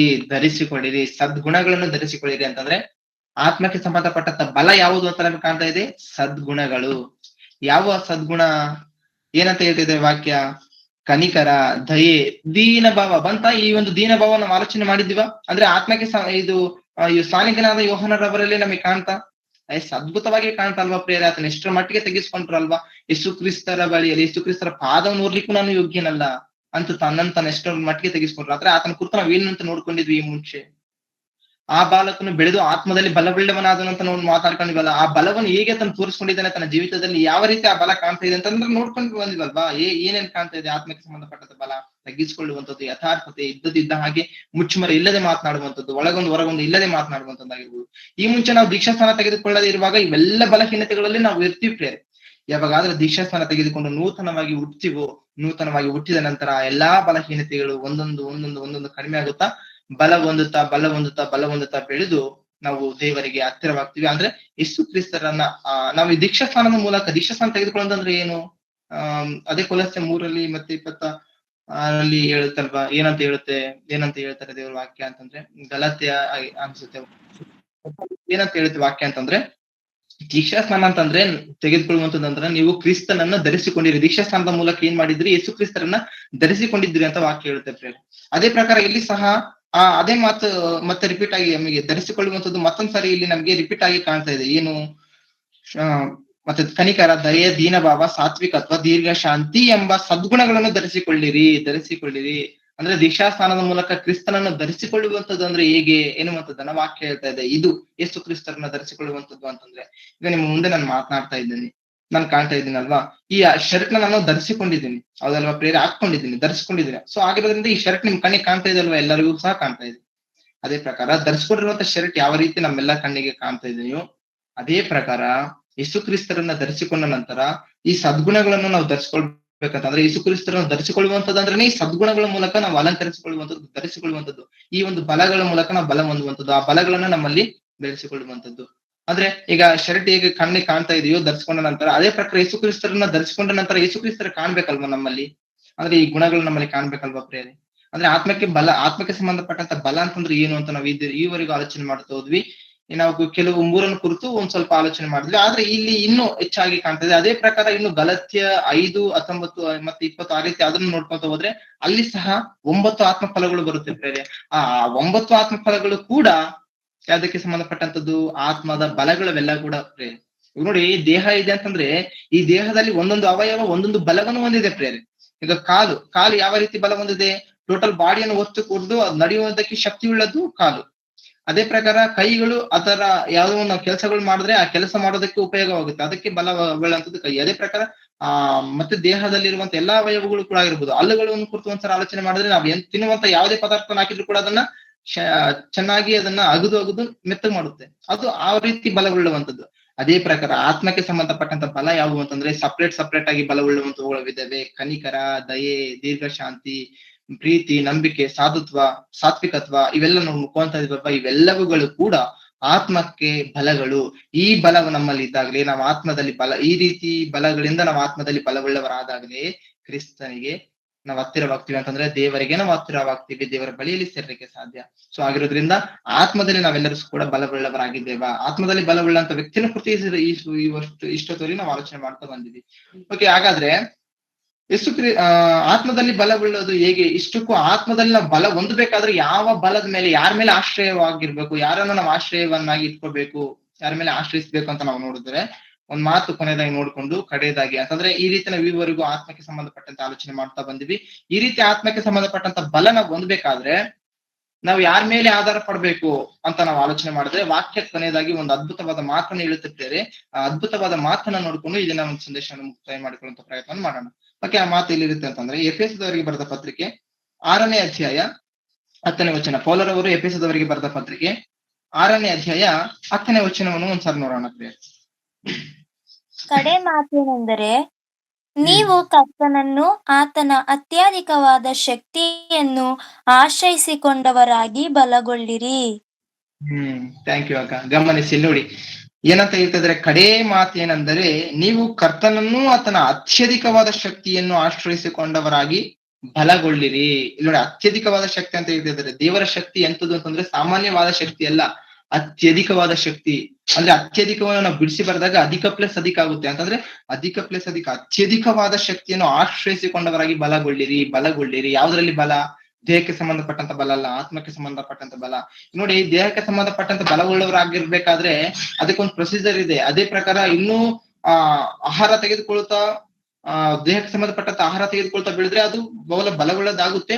ಆದ್ರೆ ಇನ್ನು ಅದರಲ್ಲಿ ಇನ್ನು ಸ್ಪೆಷಲ್ ಬಲ ಬೇಕಾದ್ರೆ ಎಕ್ಸರ್ಸೈಸ್ಗಳಿದೆ, ವ್ಯಾಯಾಮಗಳಿದೆ, ಅವೆಲ್ಲವುಗಳು ಕೂಡ ಮಾಡ್ತಾ ಹೋದ್ರೆ ಫಿಸಿಕಲ್ ಫಿಟ್ನೆಸ್ ಬರುತ್ತೆ ಪ್ರೇರೆ. ಆ ರೀತಿ ಫಿಸಿಕಲ್ ಫಿಟ್ನೆಸ್ ಅಂದ್ರೆ ದೇಹಕ್ಕೆ ಸಂಬಂಧಪಟ್ಟಂತ ಬಲ ಬೇಕಾದ್ರೆ ಕಷ್ಟ ಪಡ್ಬೇಕಾಗುತ್ತೆ. ಅದಕ್ಕೆ ಸಂಬಂಧಪಟ್ಟಂತ ಪ್ರೊಸೀಜರ್ ನಾವು ಎಷ್ಟೇ ಕಠಿಣವಾಗಿದ್ರು ಮಾಡ್ಬೇಕಾಗುತ್ತೆ. ಅದೇ ಪ್ರಕಾರ ದೇಹಕ್ಕೆ ಅಂದ್ರೆ ಆತ್ಮಕ್ಕೆ ಸಂಬಂಧಪಟ್ಟಂತ ಬಲ ನಮ್ಮಲ್ಲಿ ಬರ್ಬೇಕಾದ್ರೂ ಕೂಡ ನಾವು ಮಾಡ್ಬೇಕಾಗಿರುವಂತದ್ದು ಒಂದೇ ಒಂದು, ದೇವರ ಅತ್ಯಧಿಕವಾದ ಶಕ್ತಿಯನ್ನು ಆಶ್ರಯಿಸಿಕೊಳ್ಳುವಂಥದ್ದು ಮುಖ್ಯವಾಗಿ ಕಲಿಬೇಕು. ಅಂದ್ರೆ ದೇವರ ಒಂದು ಅತ್ಯಧಿಕವಾದ ಶಕ್ತಿಯನ್ನು ನಾವು ಯಾವಾಗಾದ್ರೂ ಆಶ್ರಯ ಮಾಡಿಕೊಂಡು ಆತನ ಒಂದು ಪ್ರಾಣವುಳ್ಳ ಹಸ್ತದ ಕೆಳಗೆ ನಾವು ತಗ್ಗಿಸಿಕೊಂಡು ಯಾವಾಗಾದ್ರೂ ನಾವು ಆ ಒಂದು ಆತ್ಮಿಕವಾದ ಬಲವನ್ನ ನಾವು ಕೋರ್ತೀವೋ, ಖಂಡಿತವಾಗಿಯೂ ದೇವರು ನಮ್ಮನ್ನ ಆತ್ಮದಲ್ಲಿ ಬಲ ಕೊಡುವಂತವರಾಗಿದ್ದಾರೆ, ನಮ್ಮನ್ನ ಆತ್ಮದಲ್ಲಿ ಬಲವುಳ್ಳವರನ್ನಾಗಿ ಮಾಡುವಂತವ್ರು ಆಗಿದ್ದಾರೆ. ಸೊ ಆಗಿರೋದ್ರಿಂದ ಯೇಸು ಕ್ರಿಸ್ತರನ್ನು ನಂಬಿದ ನಂತರ, ತಿಳ್ಕೊಂಡ ನಂತರ, ನಾವು ದೀಕ್ಷಾಸ್ನಾನ ತೆಗೆದುಕೊಂಡು ಮೊಟ್ಟ ಮೊದಲು ಆತ್ಮದಲ್ಲಿ ಹುಟ್ಟಿದ ನಂತರ ಹಾಗೇನೆ ಇದ್ರೆ ಅದು ಅಂದ್ರೆ ದೀಕ್ಷಾಸ್ನಾನ ತೆಗೆದುಕೊಂಡು ಅಸಲ್ ನಾವ್ ಇನ್ನು ಏನು ಇಂಪ್ರೂವ್ಮೆಂಟ್ ಆಗದೆ ಹೋದ್ರೆ ಆ ಕೂಸಾಗೆ ಇದ್ರಗಿನ ಏನಾದ್ರು ಬೆಳವಣಿಗೆ ಇಲ್ಲ ಅಂತಂದ್ರೆ ಏನ್ ಅದ್ರ ಅರ್ಥ ಏನ್ ಹೇಳಿದ್ರೆ ಅದಕ್ಕೇನೋ ಒಂದು ರೋಗ ಅಥವಾ ಏನೋ ಪ್ರಾಬ್ಲಮ್ ಆಗಿರುತ್ತೆ ಅಂತಾನೆ ಅಲ್ವಾ ಅದು ಬೆಳೆಯದೇ ಇದ್ರೆ. ಸೊ ಆಗಿರೋದ್ರಿಂದ ಯಾವ ರೀತಿ ಹುಟ್ಟಿದ ಕೂಸು ಬೆಳೆಯದೇ ಇರಲ್ಲ, ಕಂಪಲ್ಸರಿ ಖಂಡಿತವಾಗಿ ಬೆಳೆಯುತ್ತೆ. ಅದೇ ಪ್ರಕಾರ ದೀಕ್ಷಾಸ್ನಾನ ತೆಗೆದುಕೊಂಡು ಆತ್ಮದಲ್ಲಿ ಹುಟ್ಟಿದ ನಂತರ ನಾವು ಆತ್ಮದಲ್ಲಿ ಬಲ ಬೇಕಲ್ವಾ, ನಮ್ಗೆ ಬಲವುಳ್ಳವರಾಗಿರ್ಬೇಕಾದ್ರೆ ಮೊಟ್ಟ ಮೊದಲು ಪ್ರೊಸೀಜರ್ ನೋಡ್ಕೊಂಡ್ವಿ. ಆ 4 ನಾವು ಕಂಪಲ್ಸರಿ ಮಾಡ್ಲೇಬೇಕು. ಅಪೊಸ್ತಲರ ಬೋಧನೆಯನ್ನು ಕೇಳುವುದರಲ್ಲಿಯೂ, ಸಹೋದರರ ಅನ್ಯೋನ್ಯತೆಯಲ್ಲಿಯೂ, ರೊಟ್ಟಿ ಮುರಿಯುವುದರಲ್ಲಿಯೂ, ಪ್ರಾರ್ಥನೆಯಲ್ಲಿ ನಿರತರಾಗಿದ್ರು ಅಂತ ನೋಡ್ತೀವಿ. ಆ 4ರಲ್ಲಿ ಇರ್ಬೇಕು. ಮೊಟ್ಟ ಮೊದಲು ತಂದೆಯಾದ ದೇವರ ಒಂದು ಶಕ್ತಿಯನ್ನ, ಬಲವನ್ನ ಆಶ್ರಯ ಮಾಡಿಕೊಂಡು ಈ ಭೂಮಿ ಮೇಲೆ ನಾವು ಬದುಕಬೇಕು. ಸೊ ಹಾಗೇನೆ ಆ ರೀತಿ ಬದುಕುತ್ತಾ ಆತ್ಮಕ್ಕೆ ಸಂಬಂಧಪಟ್ಟಂತ ಬಲವನ್ನು ಏನು ಅಂತಾನು ಕೂಡ ನಾವು ನೋಡ್ಕೊಂಡ್ವಿ. ಆತ್ಮ ಫಲಗಳಾಗಿರ್ಬೋದು, ಮತ್ತೆ ನಾವು ಆಲೋಚನೆ ಮಾಡುವಂತ ಫಲಗಳಾಗಿರ್ಬೋದು, ಇವೆಲ್ಲವುಗಳು ಕೂಡ ಆತ್ಮಕ್ಕೆ ಸಂಬಂಧಪಟ್ಟಂತೆ ಬಲ. ಈ ಬಲಗಳ ಮೂಲಕ ದೇವರು ನಮ್ಮನ್ನು ಅಂದ್ರೆ ಈ ರೀತಿ ನಾವು ಈ ವಾಕ್ಯದ ಮೂಲಕ ಬಲವುಳ್ಳವರಾಗಿರೋಣ ಎಂದು ನಾವು ಆಶಿಸುತ್ತಾ, ದೇವರು ಈ ವಾಕ್ಯದ ಮೂಲಕ ನಮ್ಮೆಲ್ಲರನ್ನು ಸಹ ಆಶೀರ್ವದಿಸಲಿ ಅಂತ ಕೋರುತ್ತಾ, ಓಕೆ, ದಿನದ ಸಂದೇಶನ ಮುಕ್ತಾಯ ಮಾಡ್ಕೊಳ್ಳೋಣ. ಓಕೆ, ಚಿಕ್ಕ ಪ್ರಾರ್ಥನೆ ಮಾಡ್ಕೊಂಡು ಮುಕ್ತಾಯ ಮಾಡ್ಕೊಳ್ಳೋಣ. ಎಲ್ಲರ ಕಣ್ಣುಗಳು ಮುಚ್ಚಿ ಪ್ರಾರ್ಥನೆ ಮಾಡಿ. ನಮ್ಮನ್ನು ಬಹಳವಾಗಿ ಪ್ರೀತಿಸುವಂತ ಪ್ರೀತಿಯುಳ್ಳ ಪರಲೋಕದಲ್ಲಿರುವ ನಮ್ಮ ತಂದೆ ಆದ ದೇವರೇ, ನಿಮ್ಮ ಉನ್ನತವಾದ ಶ್ರೇಷ್ಠವಾದ ನಾಮಕ್ಕೆ ಸ್ತೋತ್ರಗಳು, ವಂದನೆಗಳು ತಂದೆ. ಅಪ್ಪ, ಈ ಒಂದು ಬೆಳಗಿನ ಜಾವದಲ್ಲಿ ನಿಮ್ಮ ಶ್ರೇಷ್ಠವಾದ ಅಮೂಲ್ಯವಾದ ಮಾತುಗಳನ್ನು ಕೆಲವನ್ನಾಗಿ ತಂದೆ ನಾವು ಮಾತನಾಡಿಕೊಳ್ಳುವುದಕ್ಕೆ ಅಪ್ಪ, ನಿಮ್ಮ ಮಕ್ಕಳ ಮಧ್ಯದಲ್ಲಿ ತಂದೆ ಮಾತಾಡುವಂತ ಭಾಗ್ಯವನ್ನು ನನಗೆ ಕೊಟ್ಟಿದ್ದಕ್ಕಾಗಿ ನಿಮಗೆ ಕೃತಜ್ಞತೆಗಳು, ಸ್ತೋತ್ರಗಳು ತಂದೆ. ಅದೇ ರೀತಿಯಲ್ಲಿ ತಂದೆ ಅಪ್ಪ, ನಮ್ಮನ್ನು ಆತ್ಮಿಕ ಜ್ಞಾನದಲ್ಲಿ ಬೆಳೆಸೋದಕ್ಕೆ ಪ್ರಯಾಸ ಪಡುತ್ತಿರುವಂತ ನಿಮ್ಮ ಸೇವಕರು ತಂದೆ, ಈ ಕರ್ನಾಟಕದಲ್ಲಿ ತಂದೆ ನೀವು ನಮಗಾಗಿ ಕೊಟ್ಟಂತ ನಿಮ್ಮ ಸೇವಕರುಗಳು ತಂದೆ ಅಪ್ಪ, ಅದಕ್ಕಾಗಿ ನಿಮ್ ಕೃತಜ್ಞತೆಗಳು ತಂದೆ. ಅವರೆಲ್ಲರಿಗೂ ಅಪ್ಪ, ಮುಖ್ಯವಾಗಿ ನಮ್ಮನ್ನು ಆತ್ಮಿಕವಾಗಿ ಬೆಳೆಸ್ತಿರುವಂತ ನಿಮ್ಮ ಸೇವಕರಾಗಿರುವಂತ ನಮ್ಮ ಆತ್ಮಿಕ ತಂದೆಯವರು ಆಗಿರುವಂತ ರಾಮ ಸರ್ ನೆನಪು ಮಾಡಿಕೊಳ್ಳಿ. ಅವ್ರಿಗೆ ಒಳ್ಳೆ ಆರೋಗ್ಯವನ್ನು ಆಯುಷ್ಕಾಲವನ್ನು ಕೊಡು. ಅದೇ ರೀತಿಯಲ್ಲಿ ಪ್ರತಿನಿತ್ಯನೂ ಬೆಳಗಿನ ಜಾವದಲ್ಲಿ ಗೂಗಲ್ ಮೀಟ್ ಅಲ್ಲಿ ಬಂದು ನಮ್ಮನ್ನೆಲ್ಲರನ್ನು ಆತ್ಮಿಕವಾಗಿ ಬಲಪಡಿಸಿರುವಂತ ನಿಮ್ಮ ಮಕ್ಕಳನ್ನು ತಂದೆ, ನಿಮ್ಮ ಸೇವಕರನ್ನು ನಿಮ್ಮ ಕೈಗೆ ಒಪ್ಪಿಸಿಕೊಡ್ತಿದೀವಿ. ಅವರೆಲ್ಲರಿಗೂ ಒಳ್ಳೆ ಆರೋಗ್ಯವನ್ನು ಆಯುಷ್ಕಾಲವನ್ನು ಕೊಟ್ಟು ಕಾಪಾಡಿ ತಂದೆ. ಅದೇ ಪ್ರಕಾರಪ್ಪ, ಉತ್ತಮವಾದಂತ ಸೇವಕರುಗಳನ್ನ ಅಪ್ಪ ನಮಗಾಗಿ ನೀವು ಕರ್ನಾಟಕದಲ್ಲಿ ಕೊಟ್ಟಿದ್ದೀರಾ, ಅದಕ್ಕಾಗಿ ನಿಮಗೆ ಕೃತಜ್ಞತೆಗಳು, ಸ್ತೋತ್ರಗಳು ದೇವ. ಅದೇ ರೀತಿಯಲ್ಲಿ ಆತ್ಮದಲ್ಲಿ ತಂದೆ ನಾವು ದೀಕ್ಷಾಸ್ನಾನ ತೆಗೆದುಕೊಂಡು ಯಾವಾಗ ಆತ್ಮದಲ್ಲಿ ಹುಟ್ಟಿದ ನಂತರ ಆತ್ಮದಲ್ಲಿ ಬಲ ಹೊಂದಬೇಕಾದ್ರೂ ಹೇಗೆ ಅನ್ನುವಂಥದ್ದನ್ನ ಪ್ರೊಸೀಜರ್ ಕೂಡ ನೀವು ಅದ್ಭುತವಾಗಿ ಸ್ಪಷ್ಟವಾಗಿ ಬರೆಸಿದ್ದೀರಾ ತಂದೆ. ಆತ್ಮದಲ್ಲಿ ನಾವು ಆ ರೀತಿ ತಂದೆ ನೀವು ಬರೆಸಿದ ಪ್ರಕಾರ, ನೀವು ಕೋರಿಕೊಂಡ ಪ್ರಕಾರ ತಂದೆ ನಾವು ಸಹ ಬೆಳೆಯುವುದಕ್ಕೆ ನಮಗೆ ಸಿದ್ಧವಾದ ಮನಸ್ಸನ್ನು ದಯಪಾಲಿಸಿ ತಂದೆ. ಹೇಳುವಂತದ್ದು ಮಾತ್ರ ಕೇಳುವಂತದ್ದು ಮಾತ್ರ ಆಗಿ ನಮ್ಮನ್ನು ನಾವು ಮೋಸ ಮಾಡಿಕೊಳ್ಳದೆ ಆ ವಾಕ್ಯಗಳ ಪ್ರಕಾರ ಬದುಕುವುದಕ್ಕೆ ನಮಗೆ ಬೇಕಾಗಿರುವಂತಹ ಶಕ್ತಿಯನ್ನ, ಬಲವನ್ನ, ಸಾಮರ್ಥ್ಯವನ್ನ ಕೊಟ್ಟು ನಮ್ಮನ್ನ ನಡೆಸಬೇಕೆಂದು ಕೇಳಿಕೊಳ್ತು ತಂದೆ. ಆದ್ದರಪ್ಪ, ಈವರೆಗೂ ನೀವು ನಡ್ಸ್ಕೊಂಡ್ ಬಂದಂತ ವಿಧಾನಕ್ಕಾಗಿ ನಿಮಗೆ ಕೃತಜ್ಞತೆಯನ್ನು ಸಲ್ಲಿಸುತ್ತಾ ಈ ನನ್ನ ಚಿಕ್ಕ ಪ್ರಾರ್ಥನೆ ವಿಜ್ಞಾಪನೆಯನ್ನು ತಂದೆ ನಮ್ಮ ರಕ್ಷಕರು, ಒಡೆಯರು, ಪ್ರಪಂಚಕ್ಕೆ ಮೋಕ್ಷ ಪ್ರದಾತರಾಗಿರುವಂತಹ ಯೇಸು ಕ್ರಿಸ್ತರ ಪವಿತ್ರವಾದ ನಾಮದಲ್ಲಿ ಪ್ರಾರ್ಥನೆಯನ್ನು ನಿಮಗೆ ಸಮರ್ಪಿಸಿ ಬೇಡಿ ಅಂದುಕೊಳ್ತಾ ಇದ್ದೇನಪ್ಪ, ಪರಲೋಕದಲ್ಲಿರುವ ನಮ್ಮ ತಂದೆಯಾದ ದೇವರೇ, ಆಮೆನ್. ಎಲ್ಲರೂ ತಲೆಬಾಗಿಸ್ರಿ, ಅಂತ್ಯಾಸರು. ತಂದೆಯಾದ ದೇವರ ಪ್ರೀತಿಯು, ನಮ್ಮ ರಕ್ಷಕನಾದ ಯೇಸು ಕ್ರಿಸ್ತರ ಕೃಪೆಯು, ಪವಿತ್ರಾತ್ಮನ ಅನ್ಯೋನ್ಯ ಸಹವಾಸವು ಸದಾ ಕಾಲ ನಮ್ಮೆಲ್ಲರ ಜೊತೆಯಲ್ಲಿದ್ದು ನಡೆಸಲಿ. ಆಮೇಲೆ ಎಲ್ಲರಿಗೂ ಧನ್ಯವಾದಗಳು, ವಂದನೆಗಳು.